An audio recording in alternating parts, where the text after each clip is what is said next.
Jason Miller stood on the stage holding my research notes. While the entire auditorium applauded him for the invention he stole from me, my professor called me jealous, my classmates laughed at me, and my best friend Olivia smiled beside him as she accepted an award with my name erased from the project. I said nothing. I simply removed my access from the shared system, saved the final evidence file, and walked away before they realized the version they stole was the one that would destroy their entire future. Jason Miller was standing in front of the entire auditorium, holding my research notebook like it belonged to him. The crowd was cheering, my professor was smiling, and my best friend Olivia Bennett was standing beside him, accepting applause for a project built from my years of work. 3 months ago, I would have rushed onto that stage and exposed them. I would have screamed that the equations were mine, the algorithms were mine, the breakthrough everyone was celebrating was something I had stayed awake for hundreds of nights to create.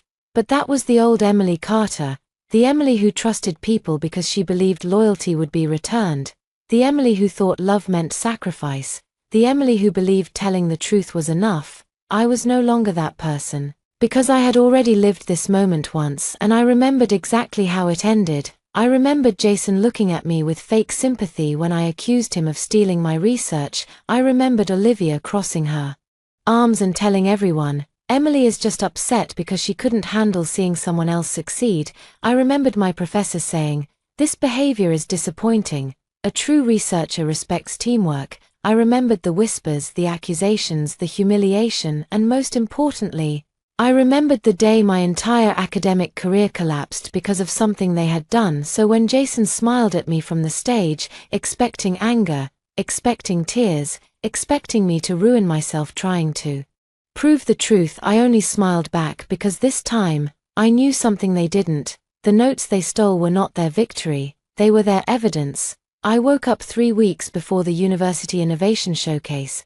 The first thing I saw was the cracked ceiling above my dorm bed. For several seconds, I couldn't move. My heart was racing, my breathing was uneven. I reached for my phone on the bedside table. The screen lit up, March 14th. I stared at the date, then I looked around my room, the old desk, the stack of textbooks, the coffee cup I had forgotten to wash, the research papers scattered everywhere. My hands started shaking. No, the word escaped my mouth, because I knew this room, I knew this morning, I knew what happened next. 3 weeks from now, Jason and Olivia would steal my research notes. 2 weeks from now, they would submit my work as theirs. 1 week from now, they would become the stars of the university showcase, and 3 months from now, their project would fail. But when it failed, they would blame me. They would claim I had sabotaged the project because I was jealous. The university would believe them.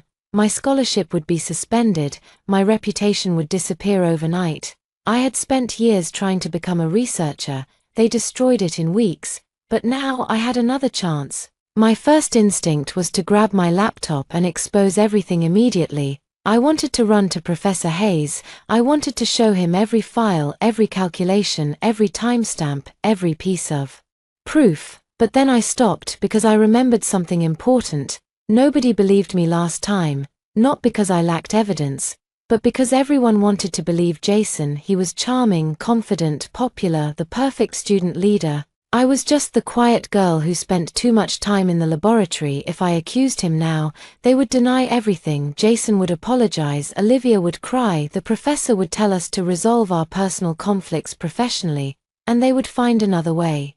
No, this time, I would not fight their lies with my words. I would let their lies grow. I would let them become impossible to defend. I opened my laptop. The first thing I did was check my cloud storage. My original research folder was still there. My heart tightened. In my previous life, I had deleted nothing because I trusted Jason. I believed we were partners. I believed Olivia was my friend. I believed my work was safe because good people did not betray each other. That belief almost destroyed me this time. I created a new encrypted folder. I copied every file, every draft, every experiment result, every version history. Then I opened my private journal. I wrote one sentence. March 14th, second chance begins. They will steal my notes. I will let them. I stared at the words. They looked cruel. They looked cold, but they felt peaceful. For the first time in my life, I was not trying to save people who wanted me to fail. At 9:30 that morning, Jason knocked on my dorm door exactly like before. I already knew what he would say. Emily, are you awake? I closed my laptop. Come in. The door opened. Jason walked inside with 2 coffees in his hands. He was handsome. That was the first thing everyone noticed about him. Dark hair, perfect smile, confident posture. He knew exactly how to make people trust him. That was why nobody believed me. He handed me a coffee. I brought your favorite. I looked at the cup. Caramel latte, my favorite, or at least, it used to be. Thanks. He smiled. You know, the showcase is coming soon. We really need to organize the final research notes. There it was, the same sentence, the same fake concern, the same beginning. I took a sip of coffee. Really? Yeah, I was thinking maybe I should help organize your files. My fingers tightened slightly around the cup. There it was, the moment. The exact moment where my old self would smile and say yes, because Jason was my boyfriend, because I trusted him, because I wanted us to succeed together. But now I looked at him and I saw the person he truly was, a man who loved my achievements more than he loved me. Sure, I said. His eyes brightened. Really, of course. I turned my laptop toward him. The files are in my research folder. His expression changed for half a second, a tiny movement, a flash of surprise, because he expected resistance. He expected me to protect my work. Instead, I gave him access, not because I trusted him, because I wanted him to leave fingerprints. Jason sat beside me. He opened the folder, the same folder he had stolen from in my previous life. He copied the files onto his drive. I watched silently, every click, every download, every second. My computer recorded everything. Jason looked at me. You know, Emily, I always thought we made a great team. I almost laughed. A great team. That was what he called it, a team where one person created and another person took credit. Yeah, I said softly, we do. He smiled. He had no idea what I meant. That afternoon, I went to the laboratory. Professor Hayes was there. Jason and Olivia were already discussing the project. The 3 of them looked exactly like they had before, a perfect team, a team built on my stolen work. Olivia noticed me first. Oh, Emily. Her voice was sweet, too sweet. We were just talking about improving the presentation. I smiled. That's good. She looked surprised. You are not upset. Why would I be? Jason laughed. See, this is why Emily is great. She understands teamwork. I looked at him. The old Emily would have been hurt. The new Emily was studying him because people revealed themselves when they thought they had one. Olivia walked closer. You know, Emily, sometimes you focus too much on ownership. I raised an eyebrow. What do you mean? She smiled. Research is about collaboration. Not everything has to be about one person's name.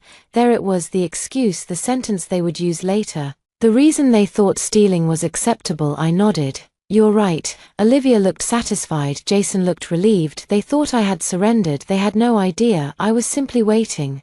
That night, I checked my notification history. 3 new downloads. Jason, Olivia, Professor Hayes' assistant. My stomach tightened. They had already started. I opened the security log. Every action was recorded, every file transfer, every timestamp. I saved another copy, then I closed the laptop. For years, I had believed revenge meant destroying the people who hurt me. I was wrong. The best revenge was letting people reveal who they really were. Jason wanted my success. Olivia wanted my talent. My professor wanted a winning project. They could have it for now, because soon, the world would discover something they never expected. The genius behind their success was the person they tried hardest to erase.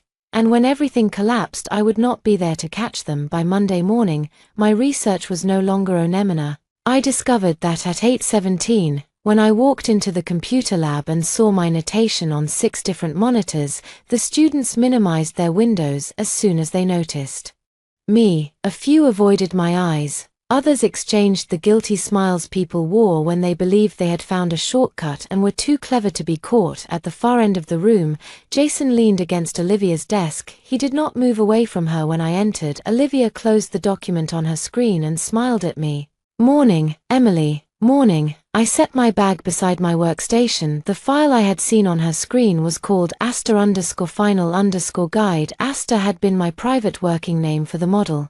I had never used it in a class presentation. I had never put it in a shared proposal. The only place that name appeared was in my personal notebook and the folder Jason had copied. My old self would have confronted them immediately. Instead, I signed in and opened the security dashboard I had built over the weekend. Jason had downloaded my files on Saturday. Olivia had opened them 11 minutes later. By Sunday afternoon, 23 university accounts had accessed documents derived from the same folder. 23 students. There were 24 students in our seminar, including me. The whole class had my notes. Professor Hayes entered the room carrying a paper cup and a stack of printed rubrics. "Settle down," he said. "The capstone review begins in 2 weeks. Your final model, technical report, and individual authorship statement will determine 60% of your grade." Several people glanced at Jason. He smiled as though he had already been crowned. Professor Hayes continued. "Collaboration is encouraged during the development stage, but your final submission must accurately identify each person's contribution. Undisclosed copying or misrepresentation will be treated as academic misconduct." A nervous laugh came from the row behind me. Jason turned around. "Something funny, Noah?" Noah Price shook his head. "No, nothing." Professor Hayes handed out the rubrics when he reached me. He paused. "Emily, I still have not received your team registration. I'm submitting independently." His eyebrows rose. "Independently?" Jason answered before I could. "She's been under a lot of stress." I looked at him. He gave me the gentle, concerned expression he used whenever he wanted to make my decisions sound irrational. Professor Hayes lowered his voice. "This capstone is designed for teams. The policy allows individual submissions." "It does, but that does not mean it is advisable." "I understand." Jason placed a hand on the back of my chair. "We'll talk about it later." I removed his hand. The movement was small, but Olivia noticed. Her smile disappeared for a second. Professor Hayes looked between us. "Personal conflict should not interfere with academic work." "It won't," I said. He moved on. Jason bent closer. "What was that?" "What was what?" "You didn't tell me you were leaving the team." "I was never officially registered on your team." "You built the project with us." "No, I built my project. You watched." His jaw tightened. A few students nearby had gone silent. Jason lowered his voice. "Don't make this ugly." I turned to my computer. "You should take your own advice." For the rest of the class, Professor Hayes reviewed authorship requirements. He explained that every student might be asked to defend their code orally. He warned that version histories and laboratory records could be audited. The entire time, I watched shoulders stiffen around the room. They had copied the technical content. They had not learned it. That difference was going to matter. At the end of class, Olivia followed me into the hallway. "Emily, wait." I kept walking. She caught up near the stairwell. "What's going on with you?" "Nothing. You've been acting strange." "Have I?" "Yes." She folded her arms. "Jason is worried." "Jason seems fine." Her eyes flickered. That tiny reaction told me more than any confession could have. In my previous life, I had learned about their relationship too late. Olivia had denied it until the day Jason abandoned me at the disciplinary hearing. Afterward, I found hotel receipts, deleted messages, and photographs from nights when he had told me he was working in the lab. They had not merely stolen my research together, they had been sleeping together while doing it. "How long?" I asked. Olivia blinked. "How long what?" "How long have you been helping Jason with the project?" I said nothing. Color rose along her neck. "You're imagining things, then you have nothing to worry about." I stepped around her. She caught my wrist. "You need to stop acting like you own everything." I looked down at her hand until she released me. "My notebook," I said, "my files, my code, my work, those are things I do own." Her face hardened. "Research isn't created in a vacuum." "No, it's created through labor. We all contributed." "What did you contribute, Olivia?" Her mouth opened. Nothing came out. I waited. She finally said, "I helped with presentation strategy. You changed the font on 3 slides. That is exactly why people find you difficult. You think being technically gifted makes you better than everyone." "I never said I was better than everyone." "You act like it." "No, I act like the person who did the work." Students passed us on the stairs. Olivia stepped closer, dropping her voice. "You should be careful. Nobody succeeds alone." I smiled. That sounds like something people say when they need someone else's work. I left her standing there outside. Sarah Collins was waiting beside the bicycle rack. Sarah had transferred into the seminar 2 weeks earlier. In my previous life, we had barely spoken until after the scandal. She had been the only person who sent me a message saying she believed the investigation was unfair this time. I had approached her first. She held out her phone. I got the screenshot. The class group chat filled the screen. Jason had posted a link labeled Capstone Master Notes. Below it, he had written, "Use this as the base. Emily already handled the difficult parts. Change the variable names and report language so Hayes does not see identical submissions." My pulse remained steady. Did anyone respond? Sarah scrolled. Olivia had written, "Do not mention Emily. She agreed to help the class, but she gets possessive when she is stressed." Noah had asked whether the material was authorized. Jason replied, "I am her boyfriend. I know what she is comfortable with." 20 students had downloaded the file, 14 had thanked him, 1 had added a laughing emoji beside Olivia's comment about me being possessive. Sarah studied my face. "You knew they were going to do this." I knew Jason would steal the notes. I didn't know he would hand them to everyone. "Why aren't you reporting it now?" "Because he'll say I gave him permission. Olivia will support him. The others will claim they thought it was authorized collaboration. That screenshot proves he told them to disguise the copying. It proves he said it. It does not prove how much they used." Sarah understood. "You want them to submit. I want the record to be complete." She lowered the phone. "That's cold." "It is. You're okay with that?" I looked through the laboratory windows. Jason was inside, surrounded by classmates who treated him like a hero 3 months earlier. Those same people had watched me lose everything. Some had known the truth, some had suspected, none had spoken. I tried being warm. I said, "They used it to burn me." Sarah sent the screenshots to an encrypted folder I controlled. Then she said, "There's something else." She showed me another message. Jason had invited the class to a private review session on Friday night. He promised to explain the ASTA model and provide ready-to-use experimental results. The results were from an obsolete branch of my work 6 months earlier. I had developed an early model that performed well under clean laboratory conditions. It failed when exposed to distribution shifts, corrupted labels, or manipulated inputs. I had spent the next several months creating an adaptive validation layer to correct those weaknesses. Jason had copied the old branch. The new correction layer was stored separately. I had not hidden it to trap him. I had separated it months earlier because it was being prepared for independent publication. Jason had taken what looked complete. He had never understood enough to realize it was not.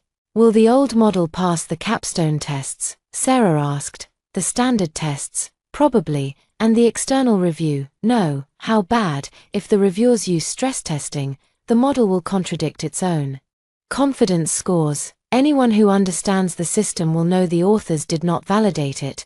And Jason doesn't know. He knows how to repeat my explanation. He doesn't know how to rebuild it." Sarah glanced toward the lab. "Are you going to let him walk onto a stage with it?" "Yes." She was silent for a moment, then she nodded. "Tell me what you need." That afternoon, I visited Professor Rachel Adams in the engineering annex. Professor Adams supervised independent student research and had challenged one of my early assumptions about the ASTA model the previous year. She was demanding, direct, and difficult to impress. Most importantly, she had seen my work before Jason ever touched it. I placed a sealed flash drive on her desk. "What is this?" she asked. "A dated archive of my capstone research, including original drafts, code history, laboratory logs, and current independent work." She looked at me over her glasses. "Why are you giving it to me?" "I'm concerned there may be a future dispute about authorship. Has someone taken your work?" "I'm not filing an allegation today. That was not my question." I met her gaze. "Yes." She leaned back. "Why wait?" "Because they have not submitted it yet. You understand that knowingly allowing misconduct to continue can complicate matters. I have not helped them. I have not authorized access. I have preserved the access logs, and I am preparing my own submission. Who is involved? I would prefer the evidence to answer that after the deadline." She tapped one finger against the flash drive. "You are taking a risk. I took a greater risk when I trusted them." For several seconds, she said nothing. Then she opened a drawer and placed the drive inside. "I'll document that you delivered this to me today, unopened. I will also email you confirmation." "Thank you, Emily." I paused at the door. "If this becomes an integrity investigation, do not turn it into a personal revenge campaign." "I won't." Facts only. Facts will be enough. That evening, Jason came to my dorm. He did not bring coffee. He shut the door behind him and placed both hands on my desk. You went to Adams. Yes. Why? She supervises independent research. You're trying to embarrass me. I didn't mention you. You didn't have to. Everyone knows we're supposed to be working together. We were never registered as a team. We are dating. That is not an authorship agreement. He laughed once. Without humor. You really want to do this? Do what? Compete against me. My disappointment was so old that it no longer hurt in the same place. You think this is a competition because you believe anything I create belongs to you. That's not fair. No, it isn't. His expression softened. He reached for my hand. I'm trying to build a future for us. With my name removed, his fingers stopped. I was going to fix the credits later. When, after the showcase, after the awards, it's politics. Hayes thinks the project needs one clear lead, and you volunteered yourself. He chose me because I can present. You told him I was too unstable to lead. The blood left his face. I had remembered that conversation from my first life. I had not heard it directly, but Professor Hayes had quoted Jason during the investigation. Jason straightened. Olivia told you that? No. Then who? You just did. He stared at me. I opened the door. You should leave. He did not move. What happened to you? I started paying attention. Emily, if you walk away from this team now, you will regret it. I looked at the man I had once loved. He believed that my fear of losing him was greater than my fear of losing myself. That had been true before, not anymore. I already know what regret feels like. I said, this isn't it. After he left, I opened the shared location app on my phone. Jason's icon showed that he had gone to the laboratory. 10 minutes later, Olivia's icon appeared in the same building. I took a screenshot, then I turned off my location sharing. At 11:43, the system alerted me that Jason had attempted to access the second encrypted folder. Access denied. He tried again. Access denied. A third attempt followed. Then my phone rang. I let it ring. A message appeared. Jason, I need the updated validation module. The current files are missing something. I read it twice. Then I saved it with the other evidence. He had finally realized he had stolen an incomplete version, but instead of asking why, he had asked for more. I typed 3 words, figure it out. The typing indicator appeared immediately, then disappeared, then appeared again before he could answer. I blocked his access to every folder that actually belonged to me. The first crack had formed, and Jason had put it there himself. For the next 6 days, Jason pretended nothing was wrong. He attended class with Olivia beside him. He held review sessions in the laboratory. He distributed my outdated diagrams and taught the class to repeat my explanations almost word for word from a distance. It looked impressive. Students who had struggled all semester were suddenly using advanced terminology. Their reports included the same unusual normalization method. Their code used the same sequence of operations. Even their mistakes were identical. Professor Hayes praised the improvement. This is what collaboration can accomplish, he announced. I sat in the second row and watched 23 people build their grades on work they did not understand. The situation was worse than my previous life. Back then, Jason and Olivia had taken the central model while the rest of the class had borrowed smaller sections.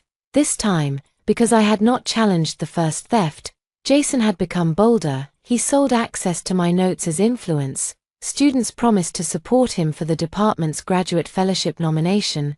2 agreed to list him as the primary contributor on their capstone statements. Several offered to help campaign for him as Student Research Council president. My work had become his currency. On Friday, Professor Hayes asked me to remain after class. Jason stayed too, so did Olivia. That told me the conversation had been planned. Professor Hayes closed the door. Emily, I'm concerned about your capstone progress. What concerns you? You haven't attended Jason's review sessions. I'm completing an independent project. Your independent registration is still awaiting approval. I submitted it 6 days ago. I have discretion over whether it meets the course objectives. Jason leaned against the front desk. We don't want you to isolate yourself. Olivia nodded. Everyone is worried about you. I almost admired the performance. Professor Hayes folded his hands. Jason has told me there is tension because you feel insufficiently recognized. Jason has been using my research notes. His expression changed, but only slightly. Those are serious words. They are accurate words. Jason sighed. Emily gave me access to review specific files, I said, not to distribute them to the class or claim authorship. Olivia spoke gently. You said research should help everyone. When, in the lab, what exact words did I use? She hesitated. Jason stepped in. This is becoming ridiculous. No, it's becoming specific. Professor Hayes raised a hand. Enough. This is precisely the kind of interpersonal dispute I wanted to avoid. Authorship is not an interpersonal dispute. It can be difficult to separate contributions in collaborative environments. Then the version. History should make it easy. Silence followed. Jason's face tightened. Professor Hayes looked at him, then back at me. Are you threatening an investigation? I'm stating that the work has a documented history. His voice cooled. The showcase is next week. The department has invested considerable resources in this project. Sponsors will attend. Public accusations could damage everyone involved, including you. There it was, not concern for the truth, concern for the department. You want me to stay quiet. I want you to behave professionally. What does professional behavior require when someone takes your work? It requires restraint while facts are established. The facts exist. Then submit them through the appropriate process after the showcase. Jason looked relieved. He thought Professor Hayes had controlled me. I nodded. All right. Olivia blinked. That's it. That's it. Professor Hayes visibly relaxed. I'm glad we understand each other. I understand perfectly. As I left, Jason caught up with me. You did the right thing. I did what Hayes asked. He's trying to protect you. No, he's trying to protect the showcase. You always assume the worst. I used to assume the best. Look where that got me. He stepped in front of me. Give me the validation layer. No, his voice dropped. If the demonstration fails, everyone will blame you. Why would they blame me for your project? You know it is our project. Then explain the model. I can explain it.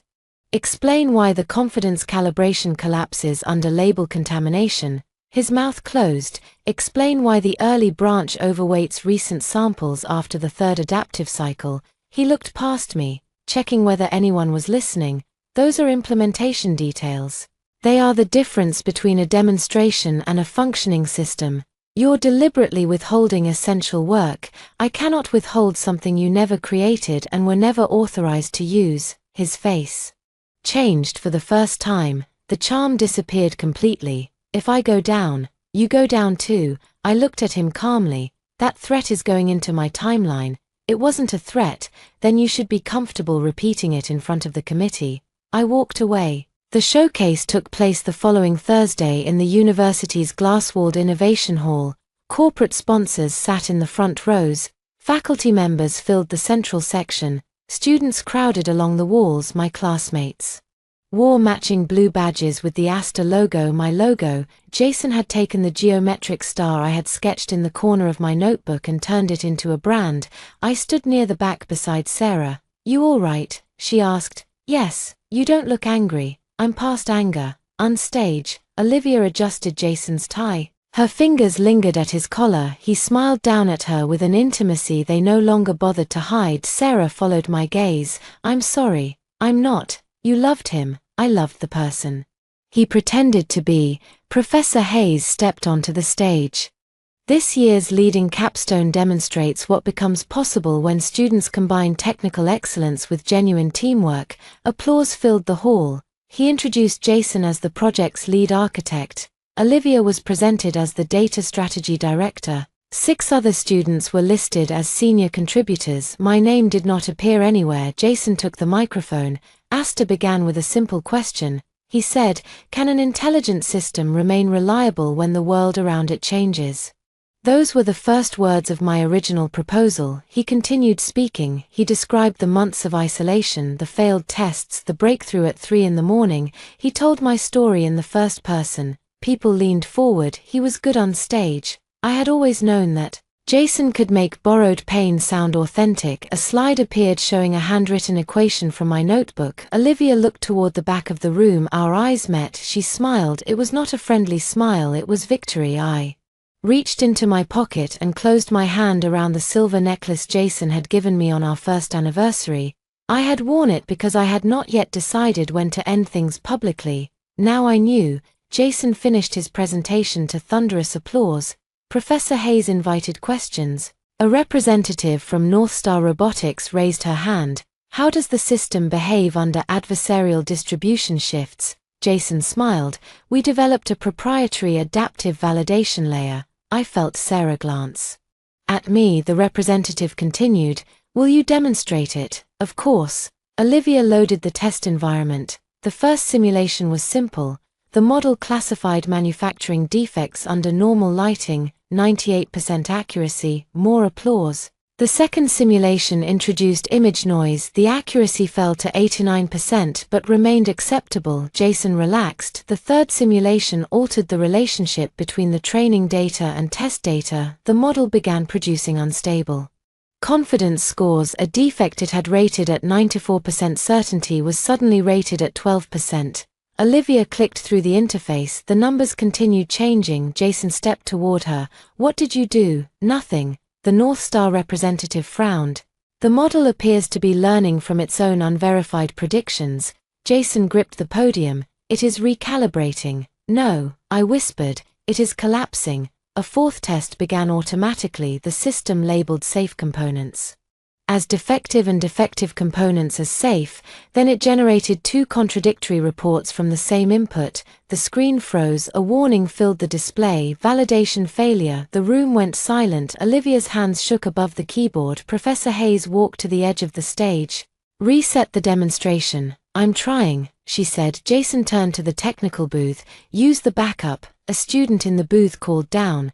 The backup has the same build. The Northstar representative looked at Jason, who designed the adaptive validation layer. He hesitated. I did. Then explain the failure. He glanced toward the back of the room, toward me. Hundreds of people followed his gaze for 1 second. I saw the decision form in his eyes. He was going to blame me. An unauthorized change may have been made to the original code, he said. A murmur spread through the hall. Professor Hayes looked directly at me. Sarah whispered, "He's doing it." I did not move. The Northstar representative asked, "Who had access?" Jason swallowed. Emily Carter maintained part of the early repository. There it was, the same lie that had destroyed me before, but this time, I was ready. Professor Hayes took the microphone. "Emily, would you come forward?" I walked down the aisle. People whispered as I passed. Some looked amused. Some looked suspicious. A few already appeared convinced. I climbed onto the stage. Jason leaned close. "Fix it," he whispered. I looked at the frozen system. "Why? Do it now. You said you designed it." His smile remained fixed for the audience. "Emily." The threat in my name was unmistakable. I turned to Professor Hayes. "Why have I been called up?" He lowered his voice. "Jason says you maintained the repository." I maintained my repository. This is not my submission. Jason spoke into the microphone. "Emily was part of the original development team." I took the necklace from my pocket. The silver chain caught the stage lights. Then I placed it beside his laptop. "No," I said, "I was your girlfriend. That did not make you an author." A sharp sound moved through the audience. Olivia stared at the necklace. Jason's face went pale. I continued, "I did not authorize this project. I did not submit this code. I did not approve the distribution of my notes. I am not a member of this team." Professor Hayes stepped closer. "This is not the appropriate place. You called me onto the stage." The Northstar representative looked between us. "Are you claiming the project is based on your work?" "I am stating that I have a separate research record predating this submission." I delivered a sealed archive to Professor Rachel Adams before the showcase.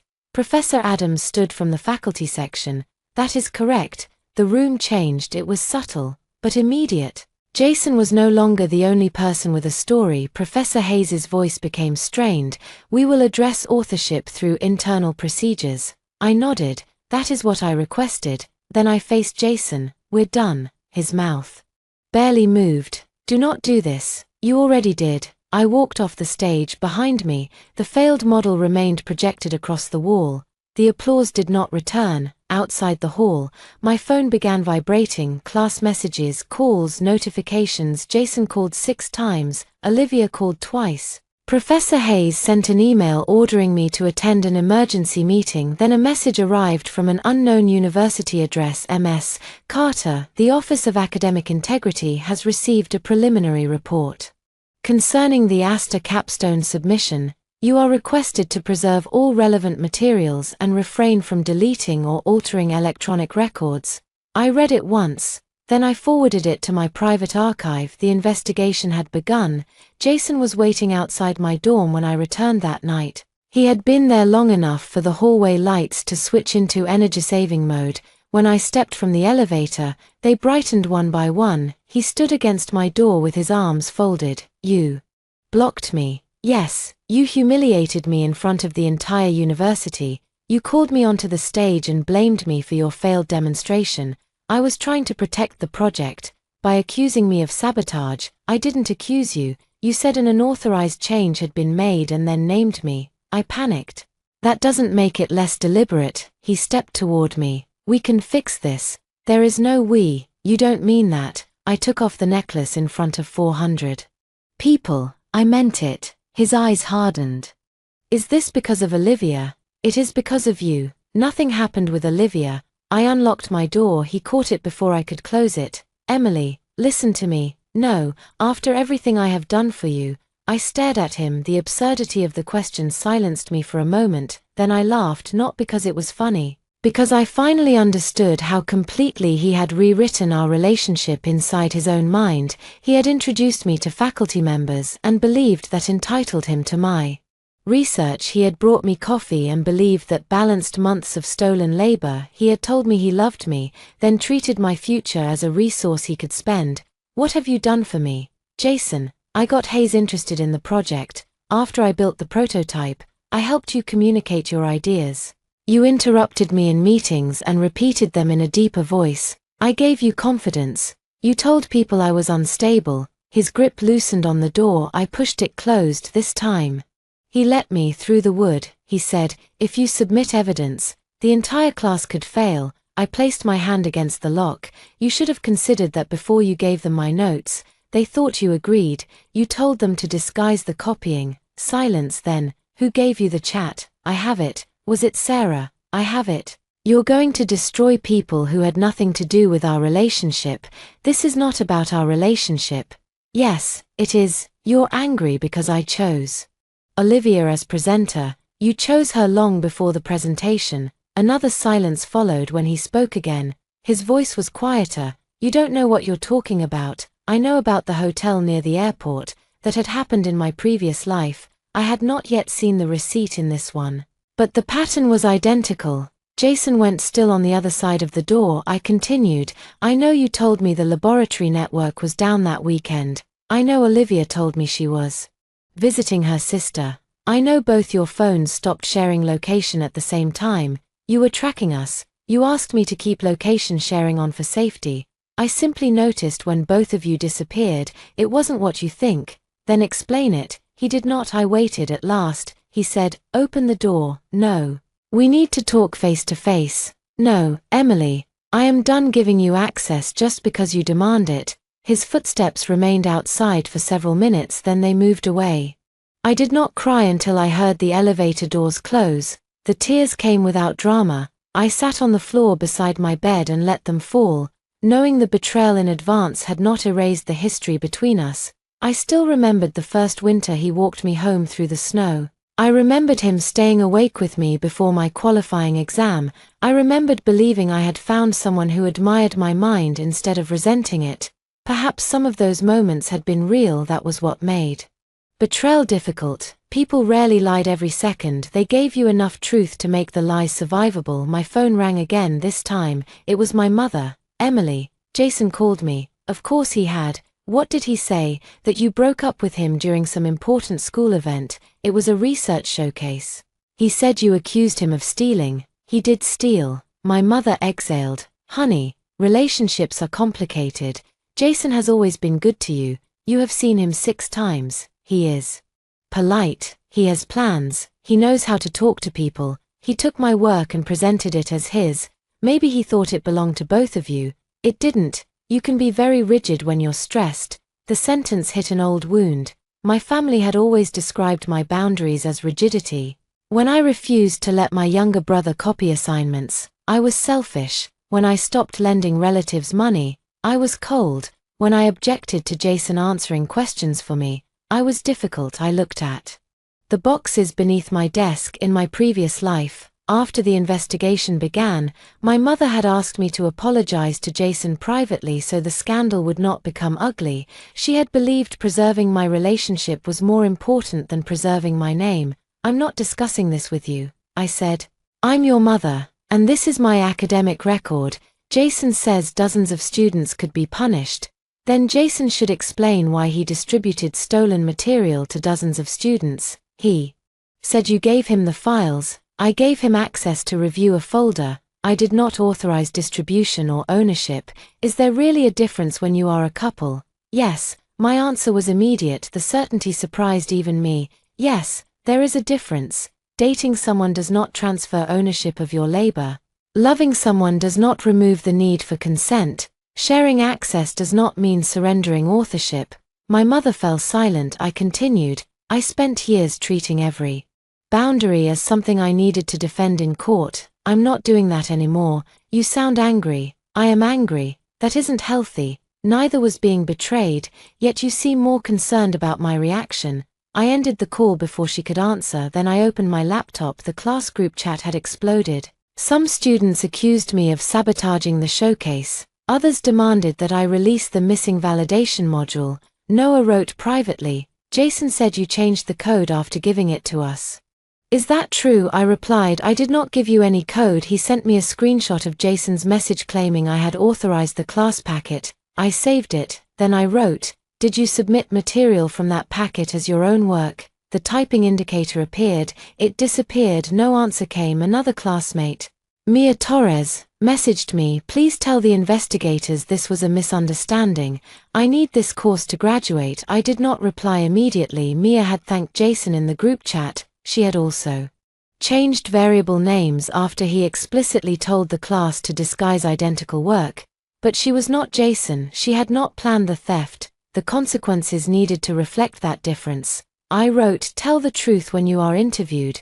Do not coordinate your story with anyone. Preserve the original messages. She answered, will you help me? I stared at the question. In my previous life, I had helped everyone. I had fixed code at midnight. I had rewritten reports. I had covered missed deadlines. I had accepted team contributor while others called themselves leaders. My help had not taught them integrity. It had taught them that I would absorb the consequences. I replied, I will not lie for you. Telling the truth is how you help yourself. The next morning, I attended the emergency meeting. Professor Hayes sat at the head of the conference table. Jason and Olivia sat together on one side. I took the chair opposite them. Marcus Reed from the Office of Academic Integrity introduced himself. He was a quiet man in his 40s who carried a thin folder and asked questions without changing his expression. Professor Adams attended as my faculty support person. Marcus began, this is an initial fact-finding discussion. No findings have been made. I need each person to describe their role in the ASTA project. Jason spoke first. He claimed we had developed the project jointly for 8 months. He said I handled early coding while he designed the system architecture and managed the team. He said our breakup had caused me to withdraw cooperation shortly before the showcase. Olivia supported him. Emily was always part of the group, she said. She became territorial after Jason appointed me presentation director. Appointed you? I asked. Marcus raised a hand. You will have an opportunity to respond. Olivia continued. She knew the class was using shared notes. She never objected until the event. Professor Hayes added, my understanding was that the materials had been voluntarily shared. Marcus turned to me. Ms. Carter.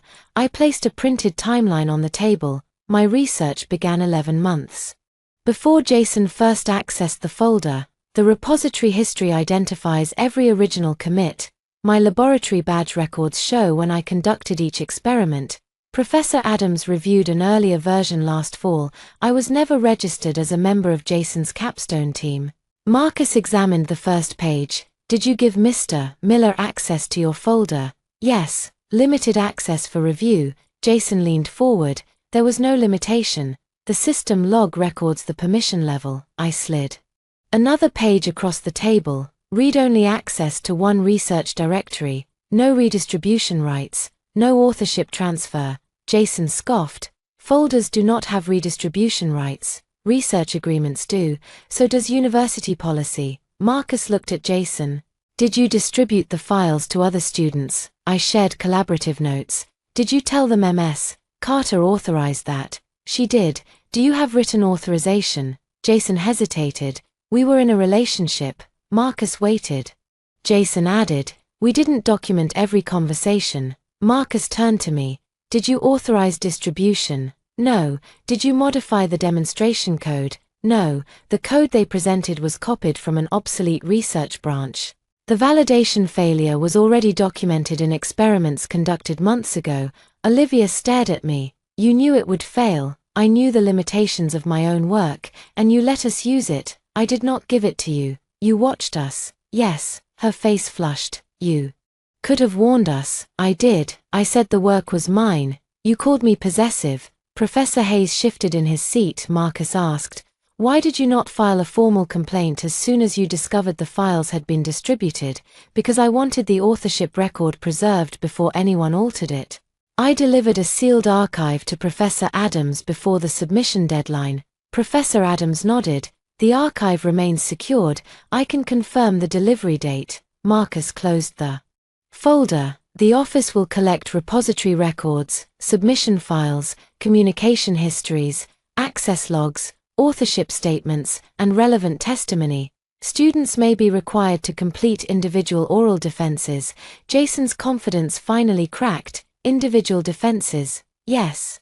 For the whole class, for every submission materially connected to the shared packet. Olivia gripped the edge of the table. Professor Hayes said, that seems unnecessarily disruptive. Marcus looked at him. 20. 3 capstones contain substantially overlapping technical material. The room became still. Until the review is complete, he continued. The grades are suspended. Jason turned toward me for the first time. I saw real fear in his eyes. He had expected me to argue. He had expected me to cry. He had expected the conflict to remain personal, where charm could save him. Instead, the university was going to ask him to explain the work, and I was no longer willing to explain it for him. The oral defenses began on Monday. Each student received a separate appointment. They were instructed not to discuss the questions afterward. Although the class group chat showed that several tried, Marcus Reed disabled access to the chat archive only after preserving it. By noon, rumors spread across campus. The entire advanced machine learning seminar was under investigation. The showcase sponsors had paused all conversations with the department. Northstar Robotics requested a written explanation of the authorship dispute. Professor Hayes cancelled 2 lectures. Jason stopped attending class. Olivia attended but sat near the door and left before anyone could approach her. I completed my defense at 9 in the morning. Professor Adams, Marcus, and 2 outside faculty members sat across from me. A camera recorded the session. They showed me 3 sections of code and asked me to explain the design choices. I did. They asked why the early model failed under distribution shift. I derived the failure on the whiteboard. They asked how I had corrected it in my current independent branch. I explained the adaptive validation layer without opening my notes. Then they changed the parameters and asked me to predict the outcome. I calculated it. The defense lasted 73 minutes. At the end, one reviewer asked, could Mr. Miller have independently developed the same approach? Ask him. The reviewer's mouth moved slightly, almost a smile. We intend to. Sarah's defense was easy because she had never used the packet. Her project focused on medical scheduling and had a separate repository history. When she left the room, she found me in the hallway.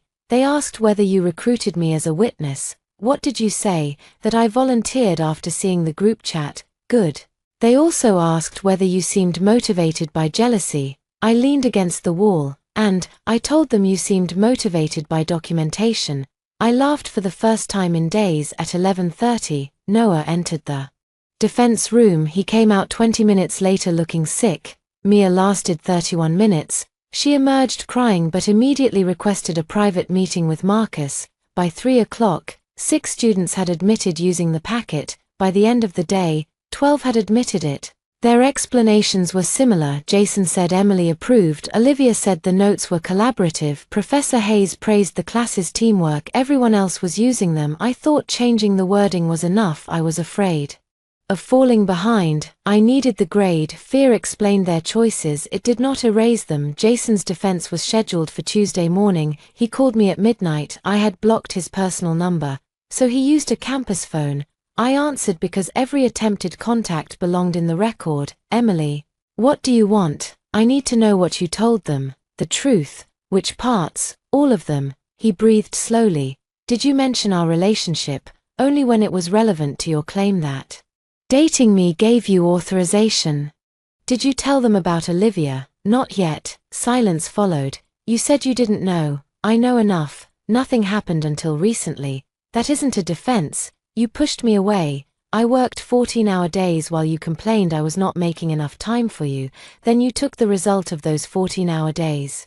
I made one mistake. You made a series of decisions. Please, it was the first time he had said that word to me, not as a command, as a plea. Send me the current validation notes, he said. I can explain that we had a version conflict. I'll add your name as co-lead. We can tell them the showcase failure came from a deployment mistake. You want me to falsify the timeline. I want to protect both of us. You keep saying both when you mean yourself. If I fail this defense, Hayes will abandon me. That is possible. My fellowship application will be destroyed. That is possible too. My parents have already invited everyone to graduation. I closed my eyes. There had been a time when his fear would have activated every instinct I had to help. I would have stayed awake all night preparing him. I would have convinced myself that saving him meant saving our future.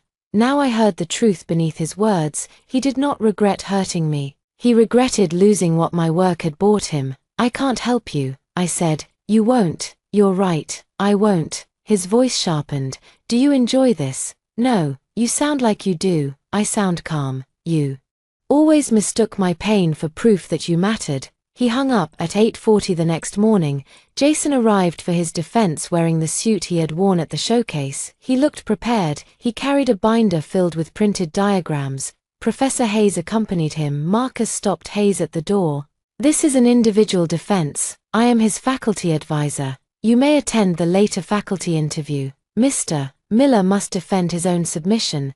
Jason entered alone. The door closed. Sarah and I waited at the far end of the corridor. 15 minutes passed, then 30. At 42 minutes, raised voices came through the wall. Jason's voice. I already explained that the implementation was collaborative. A reviewer responded. Too quietly to understand. Jason spoke again.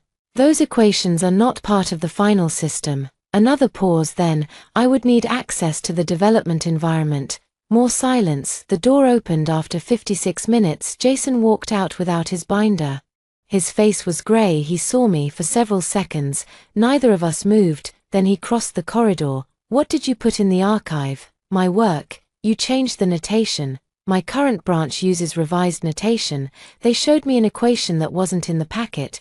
Then explain the equation from your submission.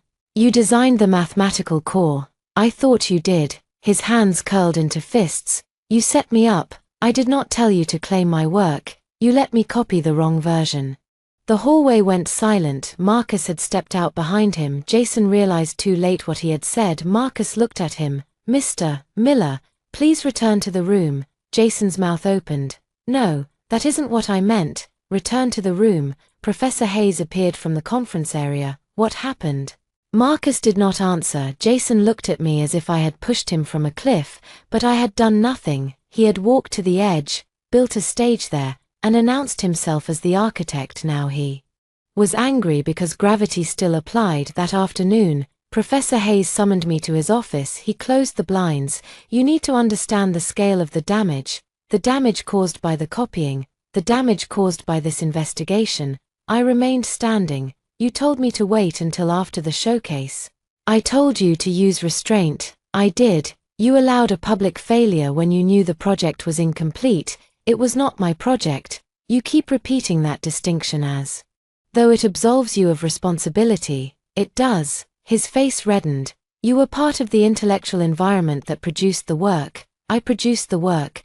Jason organized the team and secured institutional support. He stole the files. That has not been established. He admitted he copied the wrong version in front of Marcus. Professor Hayes went still. I continued. You knew there was an authorship dispute before the showcase. You chose to proceed because sponsors were attending. I believed it could be resolved internally. You believed I would accept being erased. His voice lowered. Be careful, Emily. Faculty recommendations determine graduate placements. There was no ambiguity in the threat. I placed my phone on his desk. I'm documenting that statement in a contemporaneous written account. Would you like to clarify it? He stared at the phone. I did not consent to being recorded. I'm not recording you. I'm informing you that I will send an email summarizing this meeting to you, Professor Adams, the department chair, and the Integrity Office. You are being adversarial. I am creating a record. You may find that no laboratory wants a student who treats every disagreement like litigation.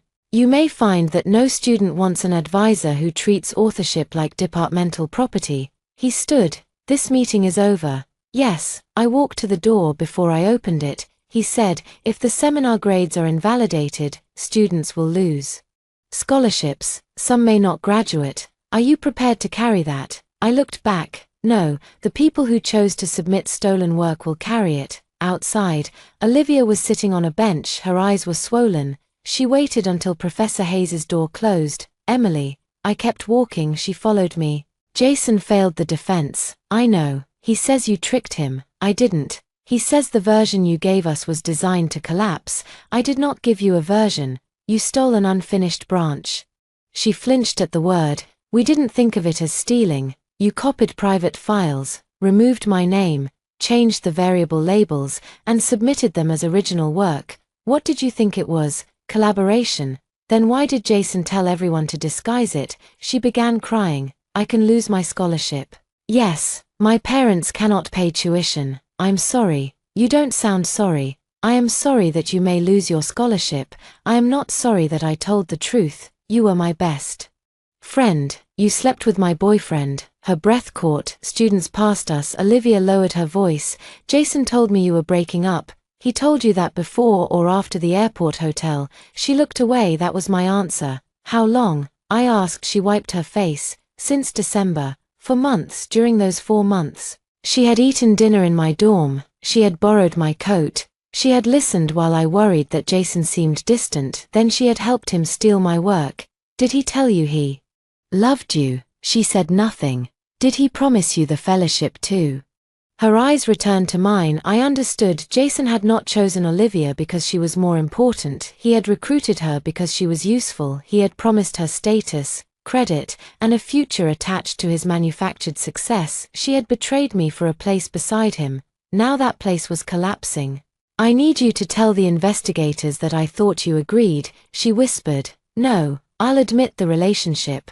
I'll tell them Jason manipulated me. You made your own choices. He controlled everything. You helped him. He said you would never share credit unless we forced you, and you believed him because that made taking my work easier. She grabbed my arm.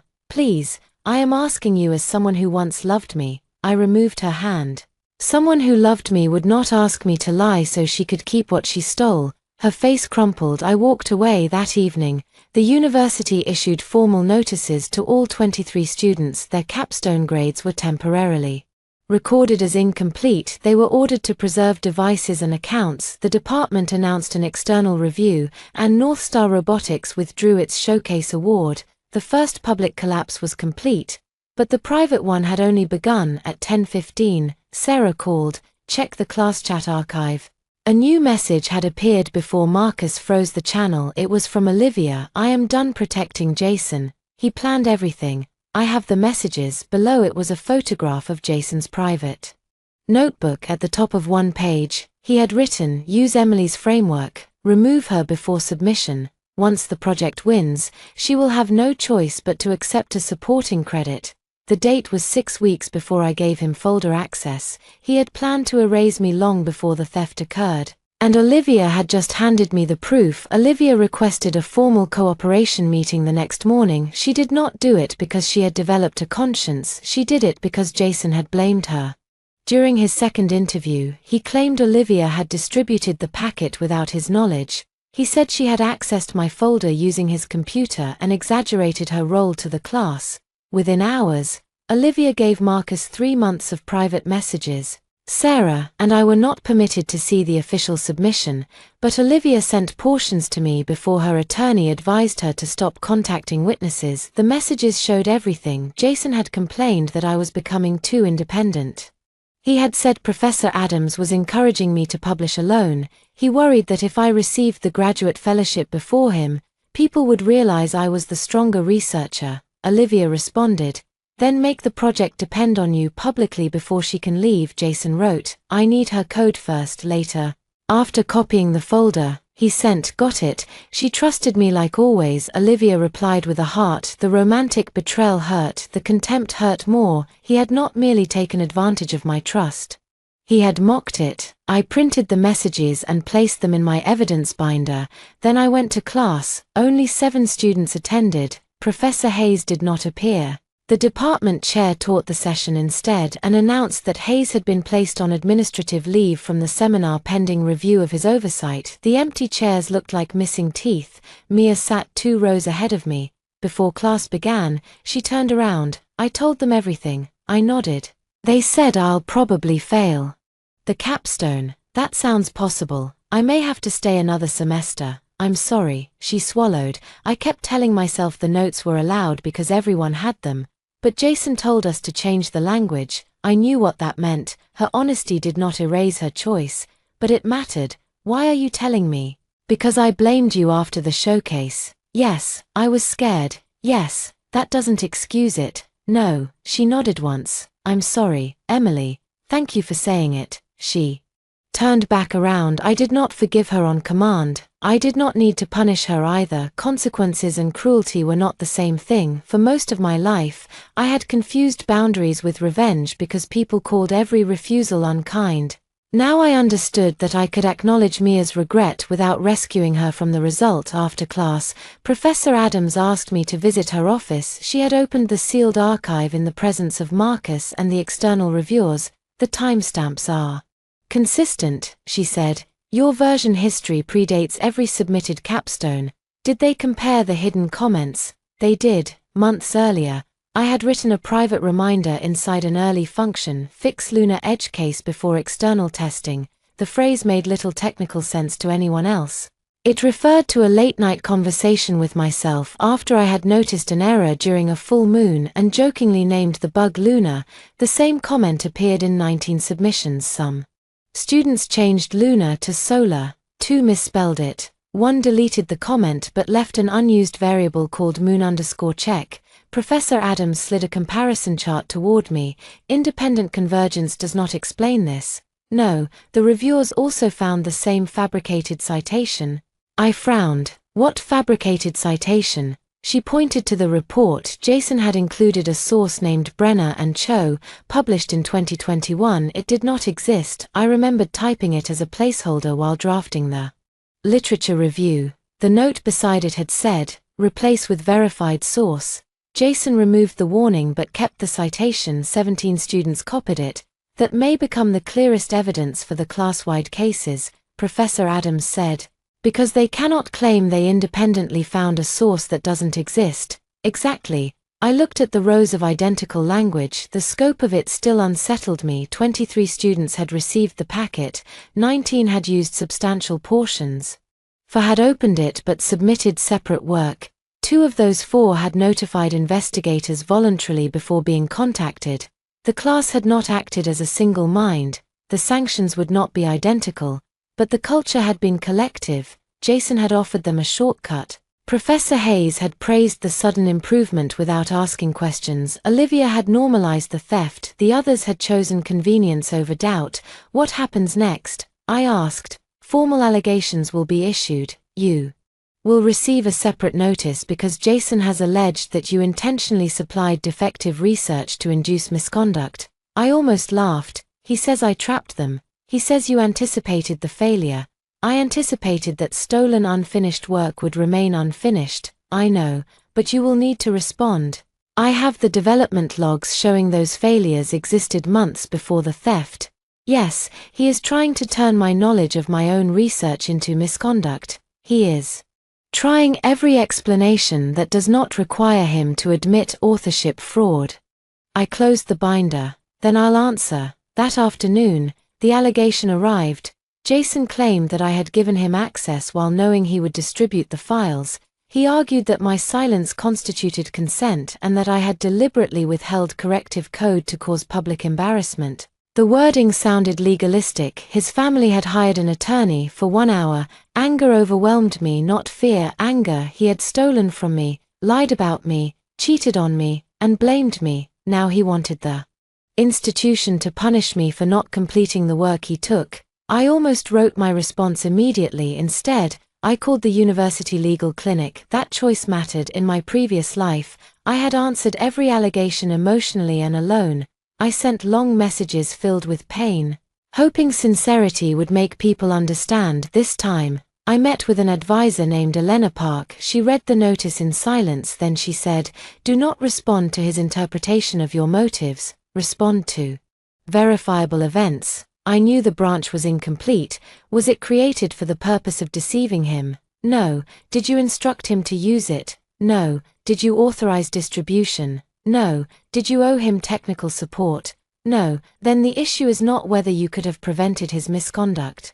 The issue is whether you caused or participated in it. She helped me organize the response. First, the early branch existed before Jason accessed it. Second, its known limitations were documented in dated laboratory entries. Third, the corrective branch was independent work never shared with him. Fourth, I had expressly objected to unauthorized use before submission. Fifth, Jason threatened that I would be blamed if I refused to help. Sixth, I preserved evidence and delivered an archive to Professor Adams before the public failure. We attached emails, access records, messages, and witness statements. No dramatic language, no accusations about his personality, no mention of karma, just facts. Elena tapped the final page. This is stronger than anger. I'm learning. When I returned to my dorm, my mother was waiting in the lobby. Jason had called her again. She stood as soon as she saw me. "You won't answer your phone. I told you I wasn't discussing this. He could be expelled.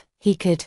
"You say that like it means nothing. It means something. It does not change what happened." She lowered her voice. "His mother is devastated. Did she ask why her son stole my work? She says you two created it together." She is repeating what he told her. "Jason's father thinks this can be resolved if you sign a statement saying the files were shared during the relationship. Was that his idea or yours?" My mother looked away. The answer hurt even though I expected it. "You came here to ask me to lie. I came here to protect your future."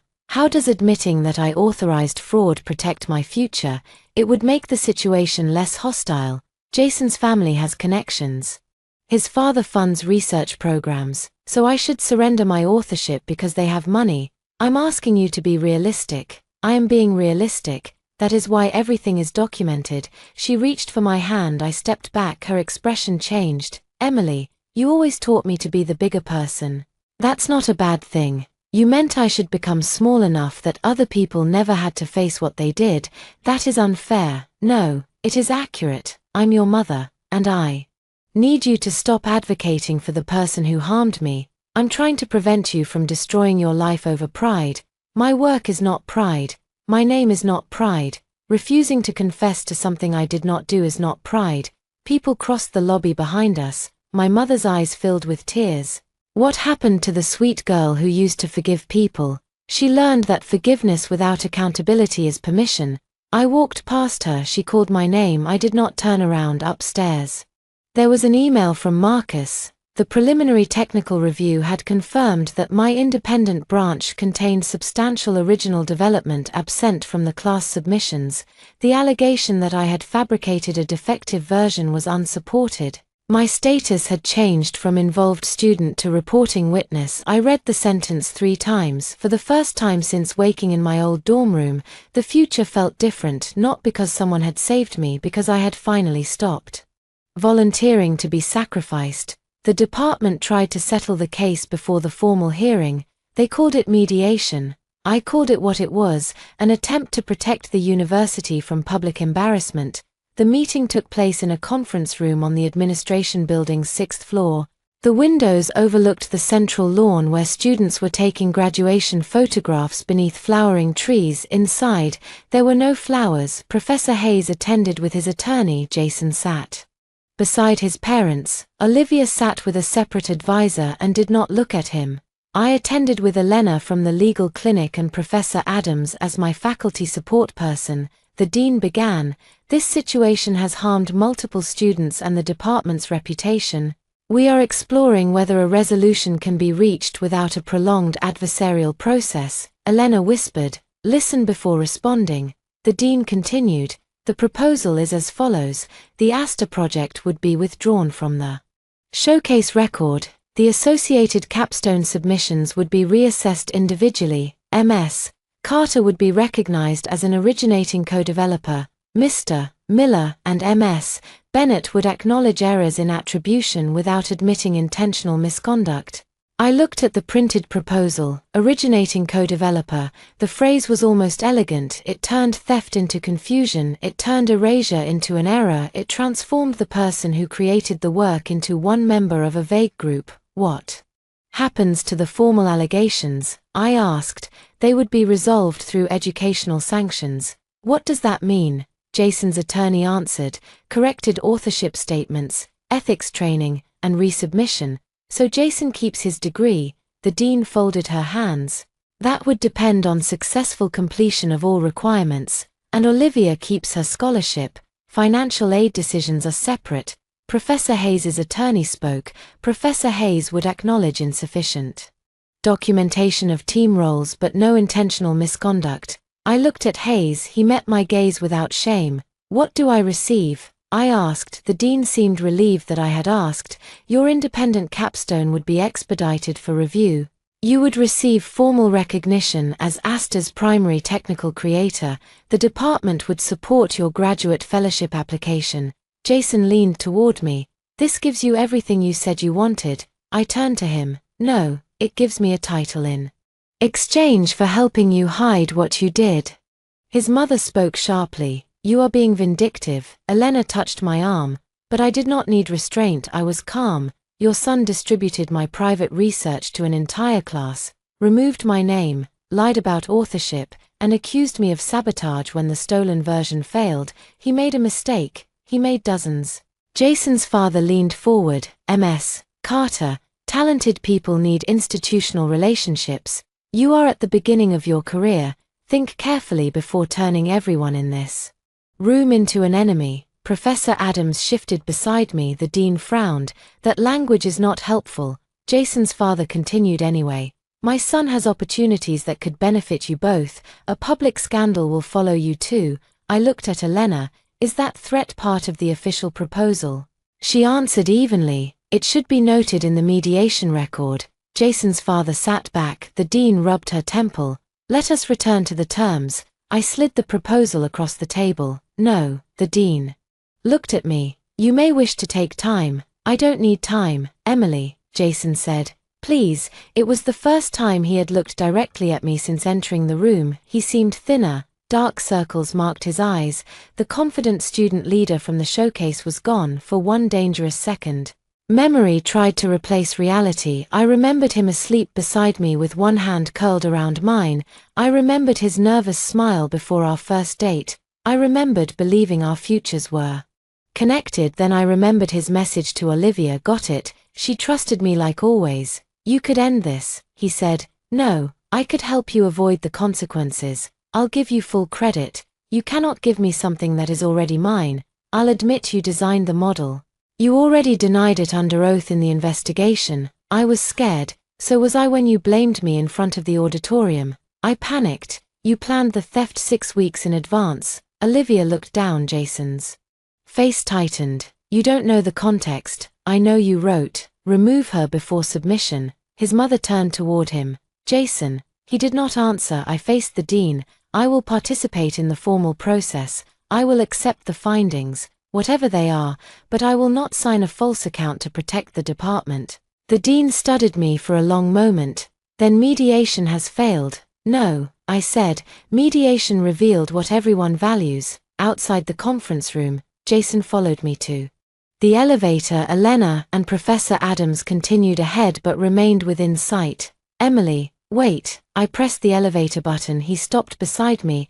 Olivia is blaming everything on me. You blamed everything on her first. She distributed the files, at your direction. She wanted the recognition. So did you. She was jealous of you. And you used that. He looked toward the windows. I made bad decisions. Yes, I didn't think it would become this. What did you think would happen? He swallowed. I thought we would win. I thought once the department recognized the project, I could add your name later. You would be angry, but you would forgive me. The honesty was uglier than another lie. You counted on my forgiveness before you betrayed me. I counted on us. No, you counted on my inability to leave.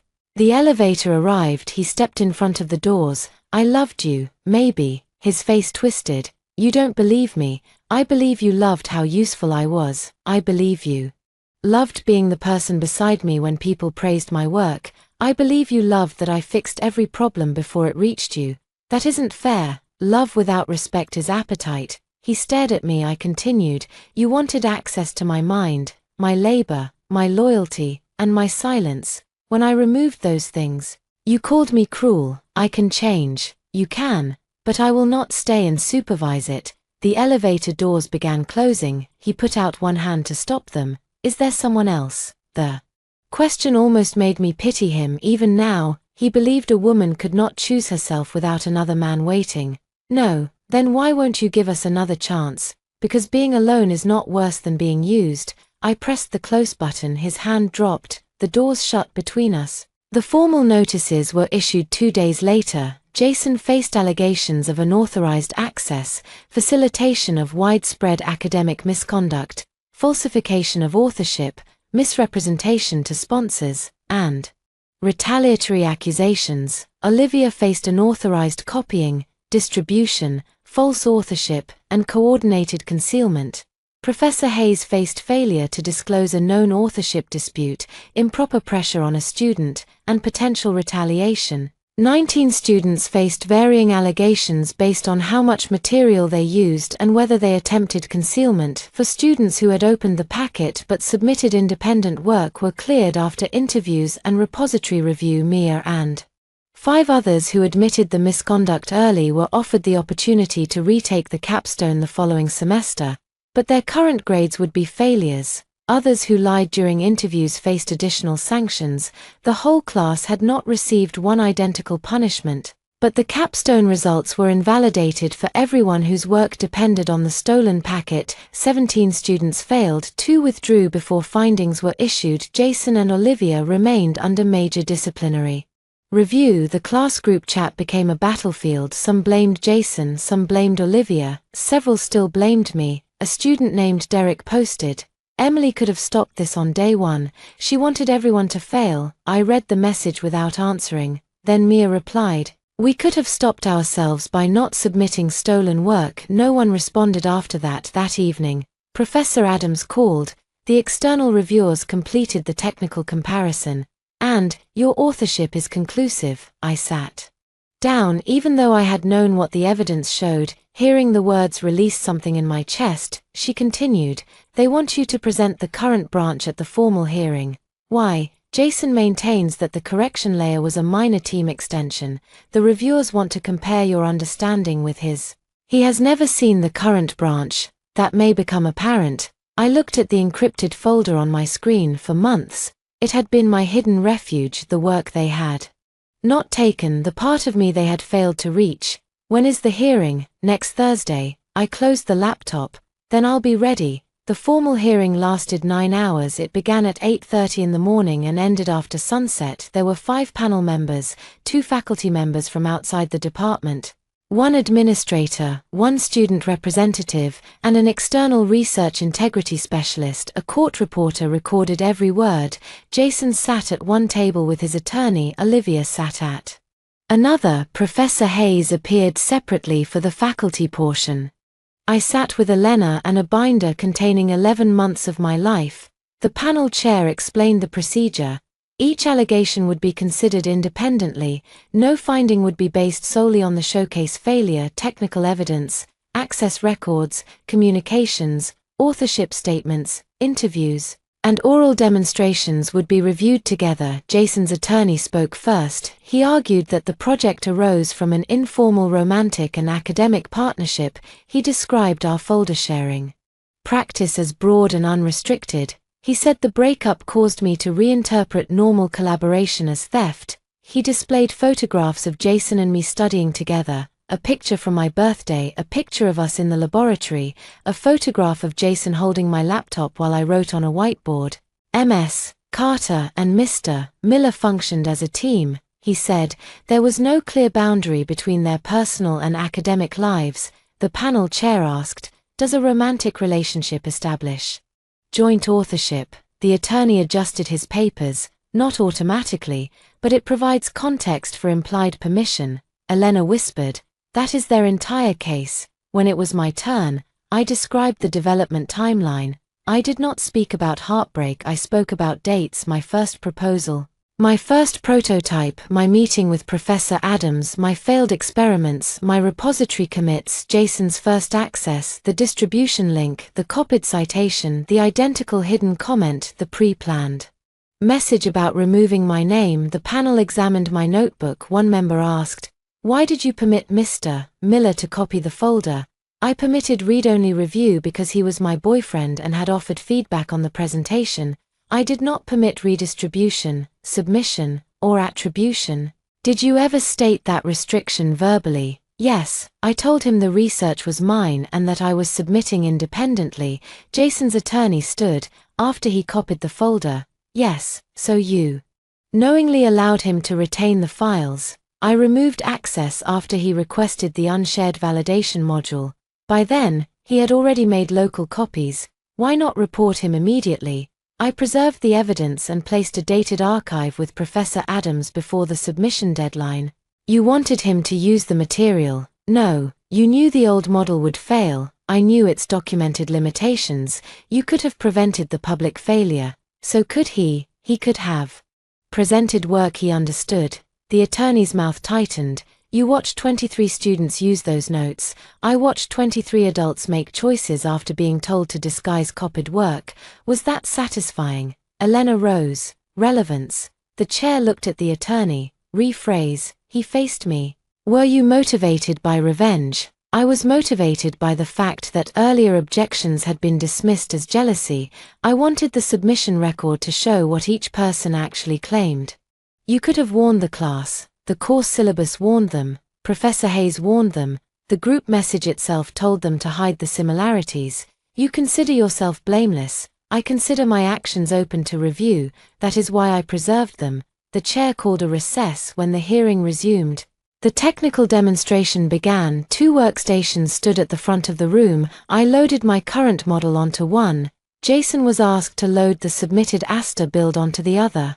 The external specialist gave us the same dataset and requested 3 tasks. First, explain the pre-processing pipeline. Second, modify the model to handle a new category. Third, predict how the system would respond to corrupted labels. I completed the first task in 12 minutes. Jason repeated portions of my original report but could not locate the pre-processing functions without searching through the code. I completed the second task in 27 minutes. Jason changed the output labels but failed to update the internal validation process. When he ran the model, it crashed. For the third task, I wrote the expected error pattern on the whiteboard before running the test. The result matched. Jason refused to make a prediction. His attorney objected that live programming ability was not equivalent to authorship. The panel agreed.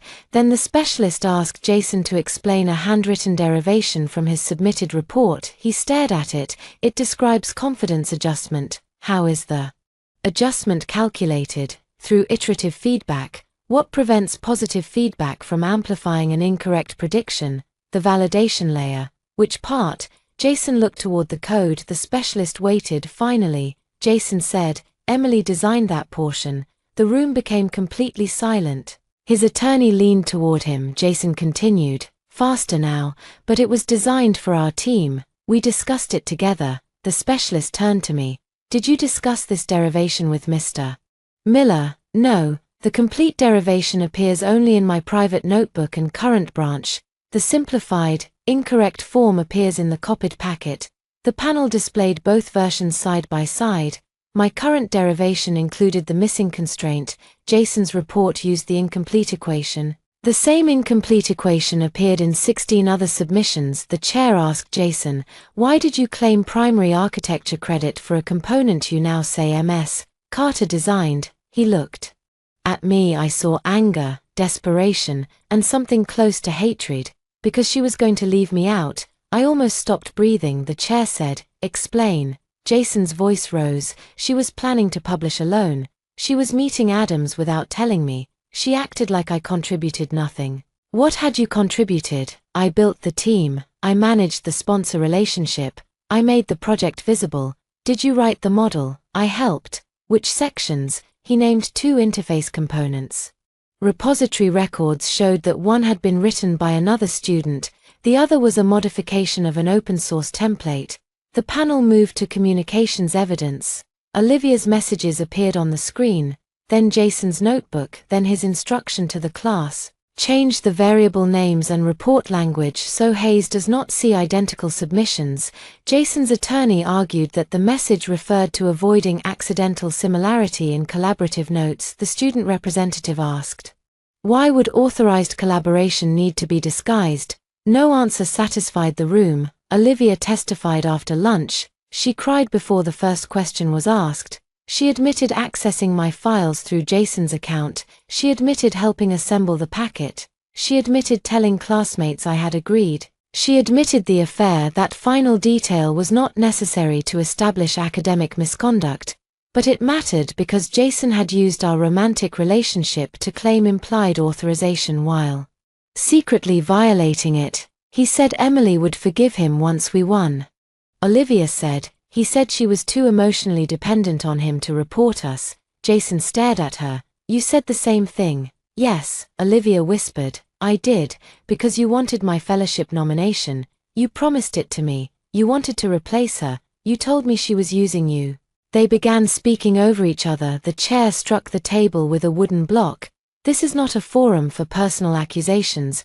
Their alliance was finished. They had built it on stolen work and mutual justification. Once the reward disappeared, there was nothing holding them together. Professor Hayes testified late in the afternoon. He admitted knowing there was an authorship dispute before the showcase. He denied knowing the scale of the copying. Elena presented the email I had sent after our private meeting, summarizing his warning that faculty recommendations determined graduate placements. He claimed I had misunderstood. Then Marcus produced Hayes's response to that email. "Emily, you're aggressive. Documentation is unnecessary and may make future mentorship difficult." He had created his own evidence. The department chair asked why he had not halted the showcase. Hayes said, "The department had obligations to sponsors." The external specialist replied, "Did those obligations exceed your duty to verify authorship?" Hayes said nothing. Near the end, I was permitted to make a final statement. I stood, my hands were steady. "I have heard this case described as a misunderstanding, a failed collaboration, a romantic dispute, and a technical disagreement. It was none of those things." I looked at Jason. He did not misunderstand whose work he copied. He wrote that he intended to remove me before submission. I looked at Olivia. She did not mistakenly believe I authorized the packet. She helped create a false explanation for the class. Then I faced the panel. The other students made different choices. Some questioned the material, some opened it but did not use it, some used it and admitted that. Others changed wording specifically to hide what they had done. Their consequences should reflect those differences. I paused, but my ability to prevent their choices does not make me responsible for them. For years, people praised me for being helpful when what they meant was available. They expected me to share my work, fix their mistakes, accept reduced credit, and remain silent so everyone else could stay comfortable. Jason looked down. "I am not asking this panel to punish anyone because they hurt me. I am asking you to identify who did the work, who claimed it, and who lied." I sat down. The hearing ended at 5:42. The panel said written findings would be issued within 10 business days. Outside, rain had begun falling. Jason stood beneath the administration building's stone arch. His parents and attorney had already left. I opened my umbrella. He stepped into my path.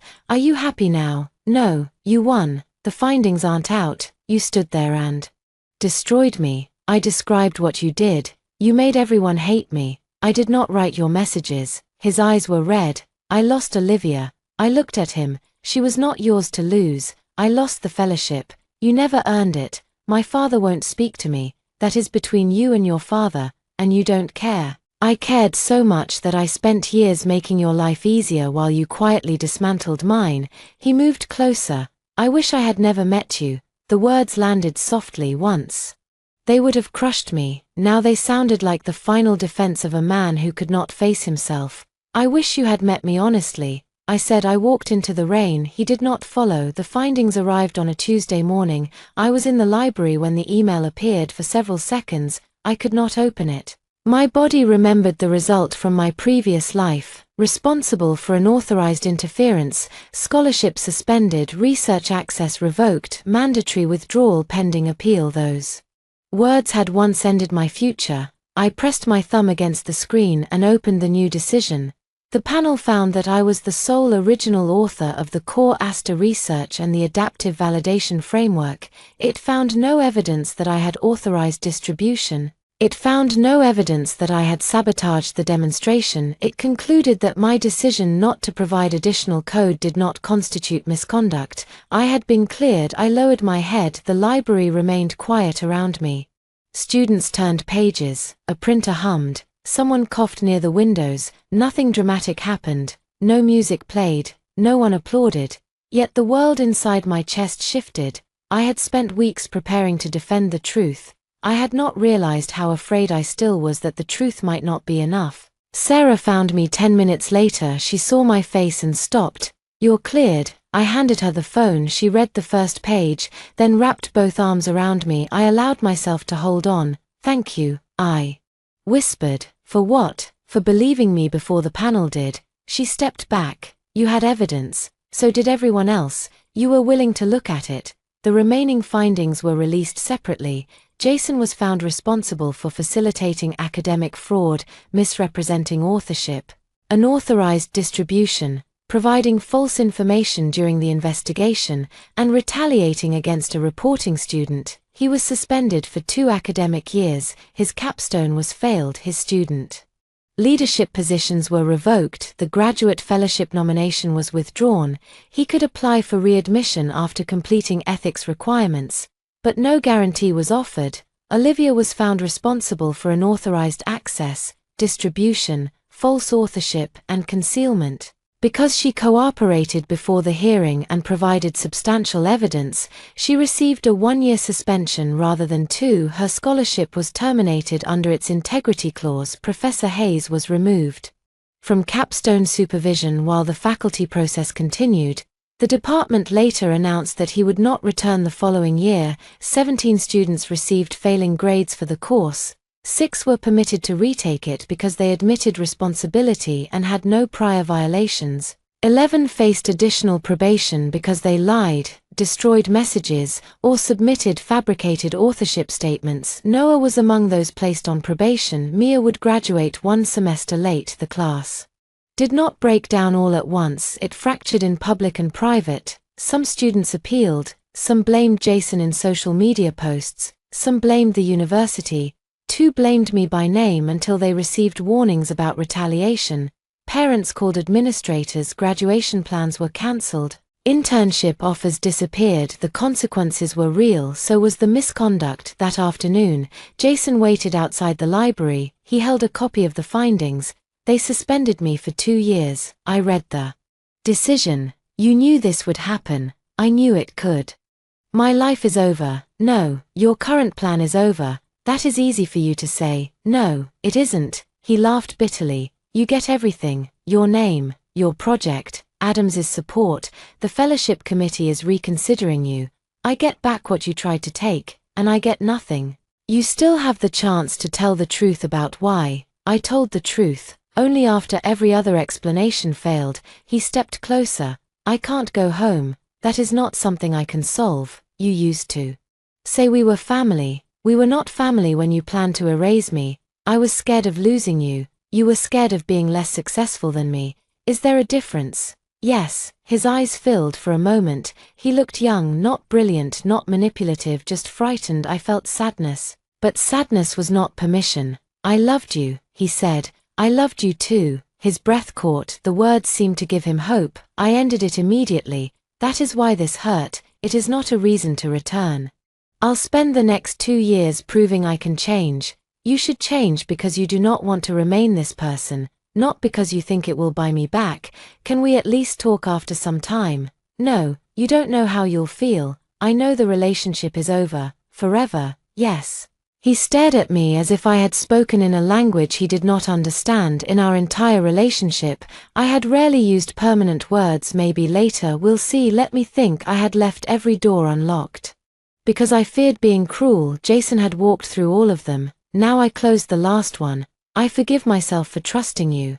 I said, that is the only forgiveness I need right now. I walked away. He called after me once. I did not turn. Olivia contacted me 3 days later. She requested a meeting in a public cafe. I almost refused, but curiosity won. She looked different without the carefully styled hair and perfect makeup she wore during the showcase. She had packed most of her belongings and planned to return to her parents' home. I'm not asking you to change the findings, she said. Good, I know I don't deserve anything from you. I waited. She looked down at her coffee. Jason contacted me last night. He said we should coordinate appeals. Will you? No. Why tell me? Because I finally understand that he is still doing the same thing. He wants someone else inside the lie with him. You were willing before. I was. She did not excuse herself. That mattered more than tears. I hated you sometimes, she said. I know. You were good at everything that mattered to me. I wasn't. You were good without needing people to see you being good. I needed the room to know I belonged there, so you took my place. I thought if I stood beside Jason when the project succeeded, people would see me the way they saw you. They wouldn't. They would see you beside Jason. She flinched. You're right. We sat quietly. Then she asked, did you ever suspect us before the showcase? Yes. How? You both lied badly when you were together. A weak, broken laugh escaped her. Then her eyes filled. I'm sorry. The apology did not repair anything, but unlike her earlier pleas, it did not demand rescue. I believe that you are sorry now, I said. Can you forgive me? Not today, she nodded. Maybe never. Maybe never. Tears moved down her cheeks. I did not soften the answer. I hope you build a life that does not require taking someone else's, I said. Then I left. My mother called. That evening, she had read the university announcement. I owe you an apology, she said. Yes. The direct answer surprised her. I should have believed you. Yes. I was afraid you were throwing away your relationship. I was protecting myself. I see that now. I stood beside my dorm window, watching students cross the lawn. I need more than one apology. What do you need? I need you to stop contacting people in my life to negotiate on my behalf. I need you to believe that my boundaries are not emotional emergencies. And I need time. She was quiet. All right, I mean it. I know. For once. She did not argue. The next week, I moved out of the dorm building where Jason knew every entrance. I rented a small room in a graduate residence across campus. There were no memories in it. No coffee cups he had bought, no photograph strips from our dates, no spare charger he had left beside my bed. I unpacked my notebooks first, then my clothes, then the small plant Sarah gave me when I finished. I opened the shared calendar Jason and I had used for 2 years: anniversaries, trips, application deadlines, his mother's birthday, our planned apartment search. I exported the entries I needed for the evidence archive. Then I deleted the calendar. A blank page appeared. It did not look empty. It looked available. I presented the complete Asta research 6 weeks later, not at a glamorous international conference, not before television cameras, at the university's independent research symposium in a lecture hall that seated 120 people. That mattered to me. My success did not need to be exaggerated to become real. Professor Adams introduced me with one sentence. Emily Carter will present her independently developed adaptive validation framework for machine learning under changing data conditions. Independently developed, the words were simple, they carried everything. I stood behind the podium and looked at the audience. Faculty members sat in the first rows. Students filled the middle seats. North Star Robotics had sent 2 representatives, including the woman who questioned Jason at the showcase. My mother sat near the back, Sarah sat in the front. I did not know whether Jason was watching the livestream. I did not ask. I began. A system that performs well only when the world behaves exactly as expected is not reliable. It is rehearsed. The first slide showed the old Aster branch, the failed version. I explained its strengths without shame and its limitations without hiding them. I showed the experiments that produced contradictory confidence scores, then I showed the process of correcting them. Not a miracle, not a sudden breakthrough, months of failed assumptions, revised models, and careful testing. During the live demonstration, the system encountered the same distribution shift that had destroyed the showcase build. This time, it detected the change, it reduced its confidence, it isolated uncertain samples, it requested verification instead of turning its own errors into new training data. The results stabilized, no warning filled the screen, no one panicked, the audience applauded. But the best moment came during questions. A doctoral student asked why I had chosen a slower validation method instead of optimizing for speed.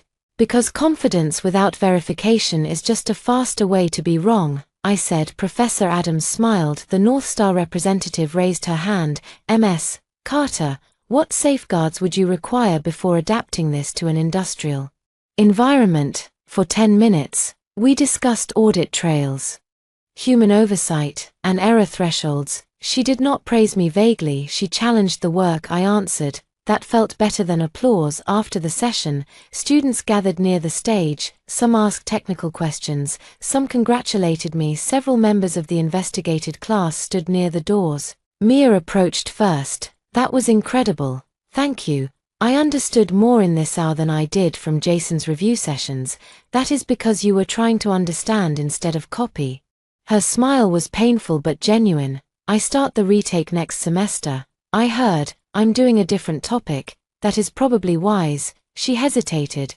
Would you recommend a textbook? I considered the request. Helping her learn was not the same as doing the work for her. I wrote down 2 titles. Read the first 3 chapters before choosing a project. I will. Noah did not approach me. He stood near the wall, looked in my direction, then left. Not every story ended with an apology. North Star's representative waited until the room cleared. My name is Dana Brooks, she said. We are opening a summer research internship focused on model validation. I remained careful. Is this connected to the showcase dispute? It is connected to the work I saw today. She handed me a card. The position is competitive. I cannot promise it, but I encourage you to apply. Thank you. She nodded toward the old model displayed on the screen. Most students hide failures. They are part of the research. They are usually the most useful part. After she left, my mother came forward. She stopped a few feet away. You were wonderful. Thank you. I didn't understand most of it. That's okay. I understood that it was yours. The sentence broke something open inside me, not because I needed her recognition to know the truth, because I had needed her protection before, and she had failed to give it. She seemed to see the distance in my face. I'm not asking you to forget what I did, she said. Good. I started seeing a counselor. I looked at her. She continued. I realized I have spent years trying to keep peace by asking the person who was hurt to be quieter. That is true. I did it with you because you were always the reasonable one. That made it easier to sacrifice me. Yes, her eyes filled. I'm sorry. This apology felt different. It contained no request, no defense, no demand that I comfort her. I stepped closer and let her hug me. I did not call everything healed. It wasn't, but a boundary could contain a door. It did not have to be a wall forever. That evening, Professor Adams forwarded me an email. The University Fellowship Committee had reopened my application after removing Professor Hayes's negative recommendation. I had never known he submitted one. His evaluation described me as technically gifted but poorly suited to collaborative research due to possessiveness regarding intellectual ownership. Professor Adams attached the committee's updated decision. I received the fellowship. It included research funding, tuition support, and placement in an independent laboratory after graduation. I read the message slowly. In my previous life, Jason received that fellowship using my work. He had celebrated with Olivia while I packed my dorm room. Now my name appeared alone. Sarah opened a bottle of sparkling cider in my kitchen.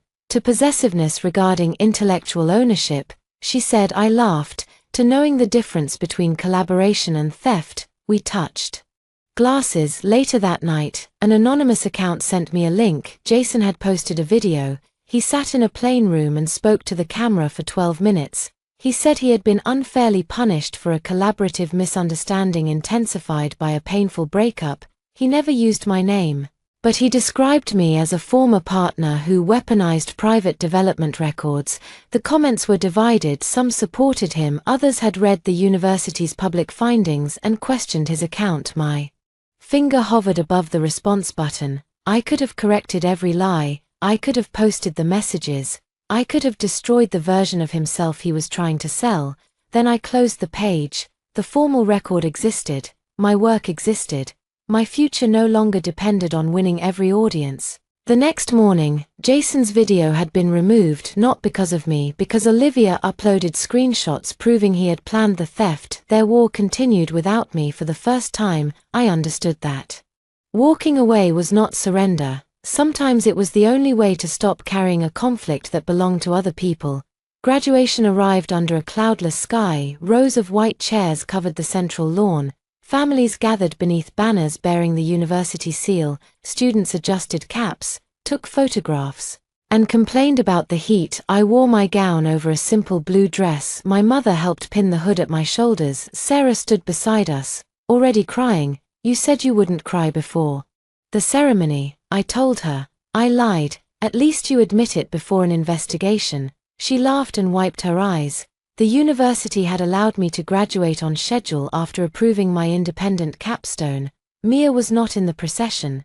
Neither were 17 other students from the seminar. Their chairs were not literally empty because graduation seating changed after the sanctions. Still, I could feel their absence. This was the day Jason had planned for. His parents had reserved a private room at a hotel months earlier. His father had invited donors, faculty members, and business contacts. Jason expected to graduate with honors, a fellowship, and a celebrated project. Instead, he was living with his parents while preparing an appeal.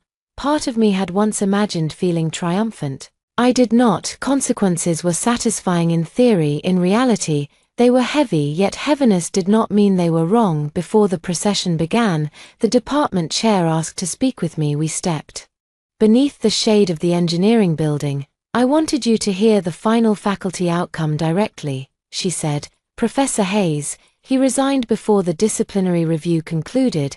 The university accepted the resignation with a permanent restriction against future supervisory appointment here. Was there a finding? The completed portion of the review found that he failed to protect a student authorship claim, applied improper pressure, and prioritized sponsor relationships over academic integrity. I absorbed the words. He'll work somewhere else. Possibly. That doesn't feel complete. Institutional accountability rarely does. At least she was honest. She handed me an envelope. The department is issuing a formal correction to the showcase archive.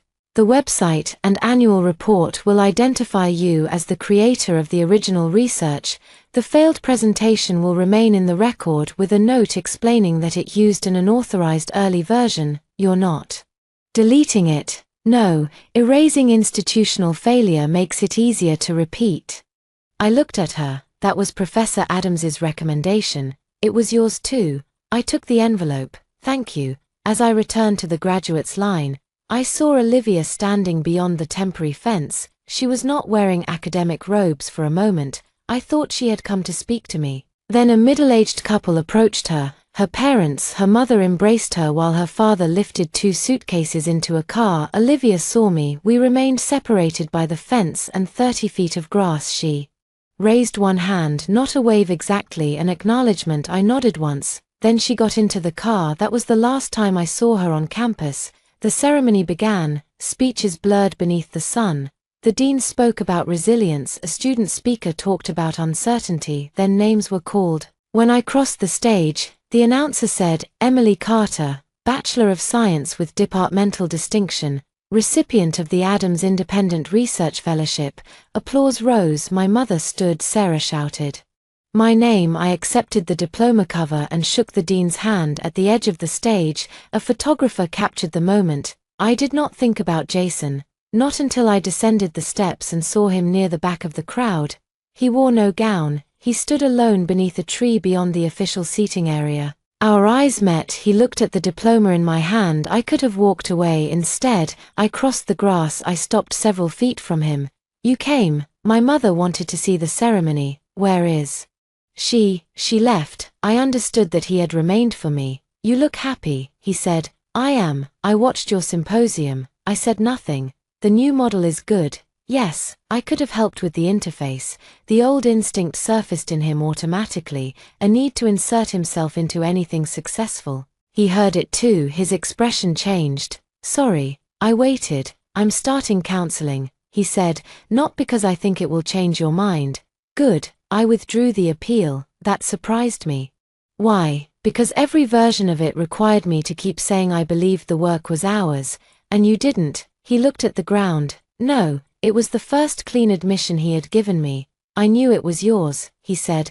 I told myself I contributed other things. Visibility, contacts, confidence. I decided those things entitled me to the center. I held the diploma against my side.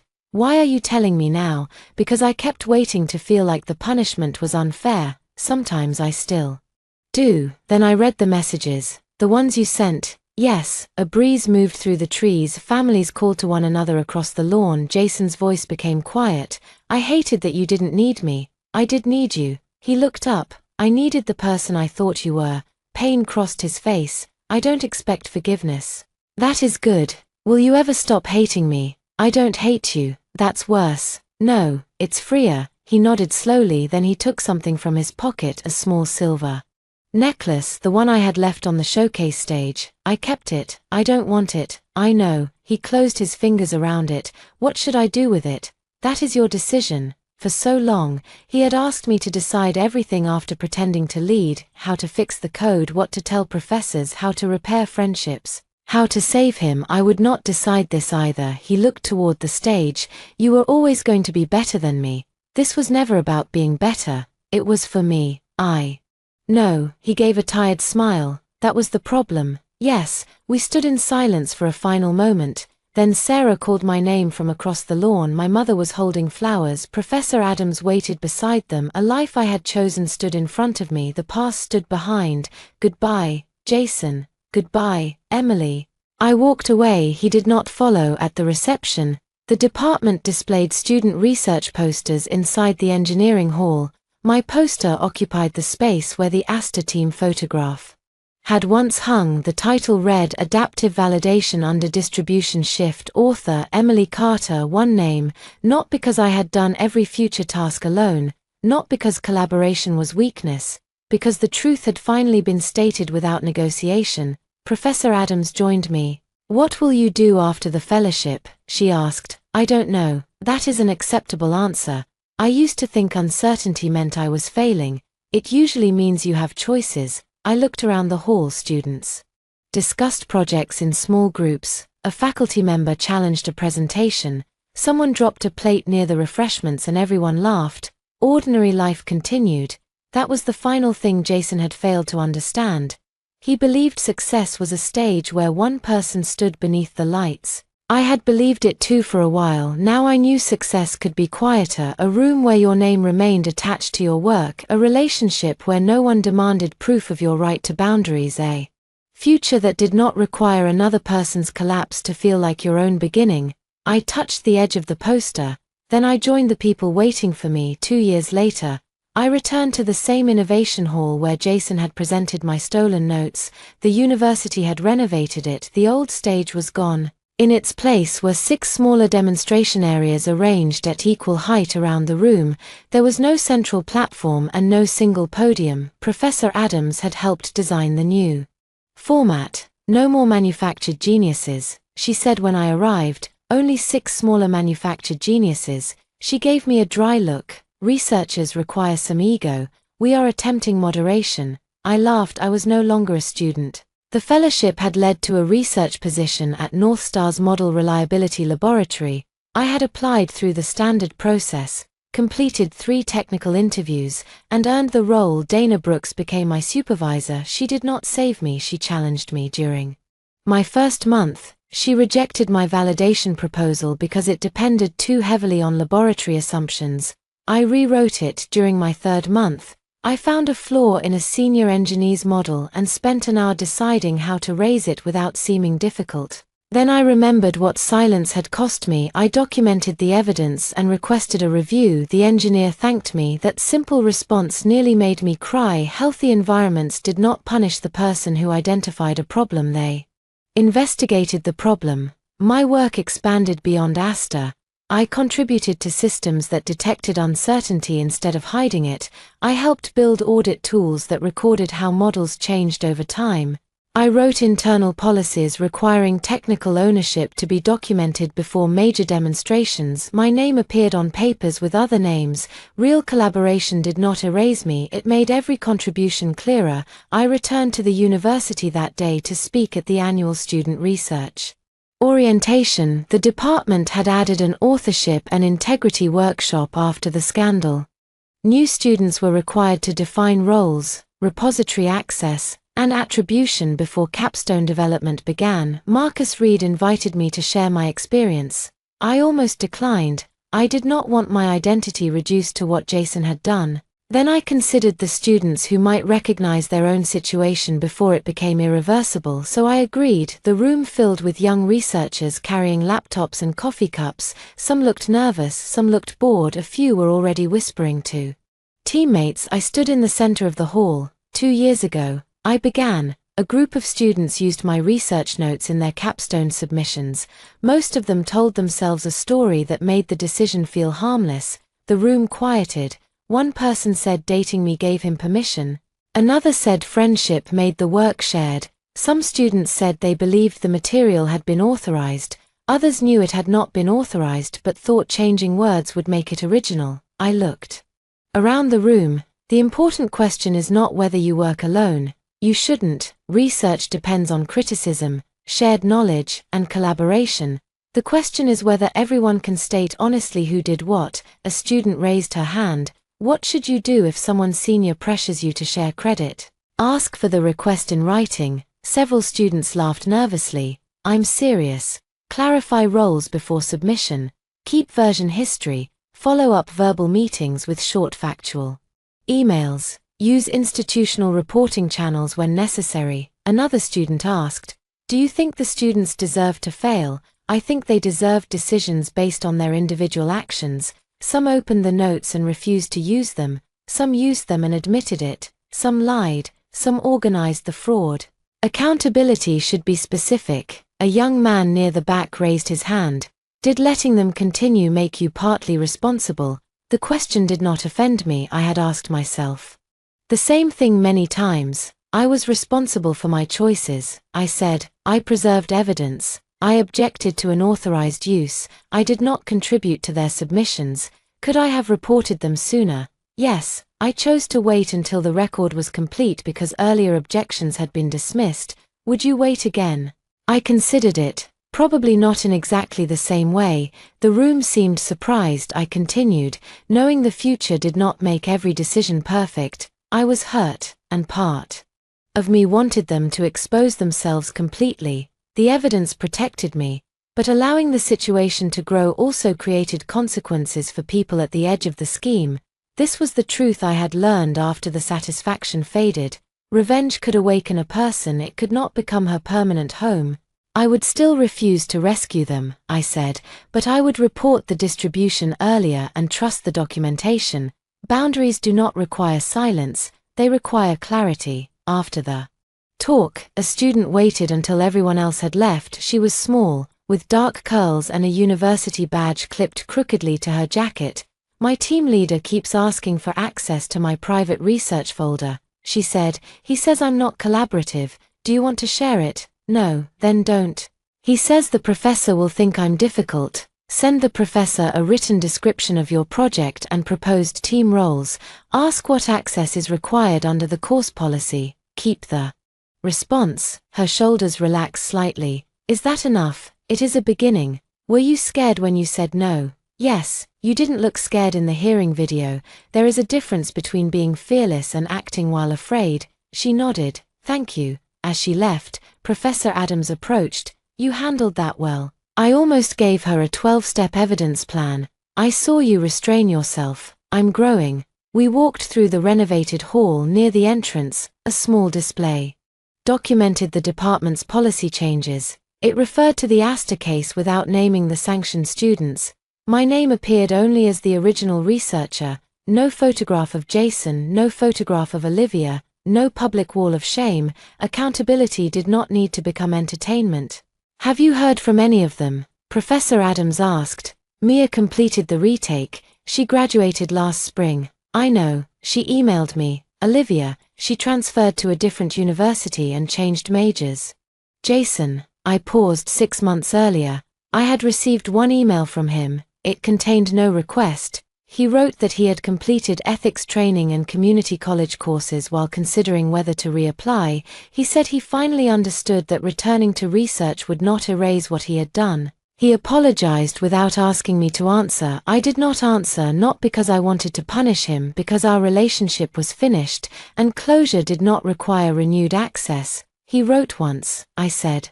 And I left it there. Professor Adams nodded. Outside the hall. Evening light covered the campus. Students crossed the lawn where I had graduated. The trees were taller. The benches had been replaced. A new cafe occupied the building where Jason and I once studied late at night for months after the hearing. I had avoided that side of campus. Now it was only a place my mother and I had rebuilt our relationship slowly. She asked before offering advice. I ended conversations when she crossed boundaries. She apologized without collapsing into self-punishment. We were not the mother and daughter we had been. That was good. The old relationship required me to be endlessly reasonable. The new one allowed me to be honest. Sarah moved to Seattle for graduate school. We spoke every Sunday unless one of us was overwhelmed, in which case we rescheduled without treating distance like betrayal. I learned that secure relationships did not demand constant proof at work. I kept my research organized. Every contribution was documented, every collaborator was credited, every intern had an individual development plan and private workspace. I was careful not to turn my experience into suspicion of everyone. Jason had betrayed me, Olivia had betrayed me. That did not mean trust itself was foolish. Trust needed boundaries. That was different. Before leaving campus, I visited the library. The same table where I had opened the panel's decisions stood near the windows. I sat down and opened my laptop. Inside an encrypted archive were the old messages, access logs, hearing records, and copies of the stolen notes. I had preserved them because appeals remained possible. The appeal period had ended long ago. I selected the personal messages between Jason and me, birthday plans, apologies, arguments, promises, photographs. For a moment, my finger hovered over the delete key. These were not evidence anymore, they were weight. I deleted them, then I opened the research archive. I did not delete that. The failed versions mattered. The early calculations mattered. The incomplete model Jason stole was still part of my work. I renamed the folder Astor Development History. Not betrayal, not Jason, not revenge, history. I closed the laptop. Outside, students hurried toward evening classes. No one knew what I had just deleted. No one needed to know. My life was no longer a performance for the people who doubted me. I had once believed winning would mean watching the entire class fail and break down. They did fail. Some broke down. Jason lost the future he had tried to build from my name. Olivia lost the identity she had borrowed from standing beside him. Professor Hayes lost the authority he had used to silence me, but their losses were not the most important ending. I stopped offering my dignity as the price of love. I stopped confusing access with intimacy. I stopped apologizing when my boundaries made dishonest people uncomfortable. I learned that I could be generous without being available for exploitation. I could collaborate without disappearing. I could Forgive parts of the past without reopening the door. Most of all, I learned that my work was not valuable because someone else wanted to steal it. It was valuable because I had created it.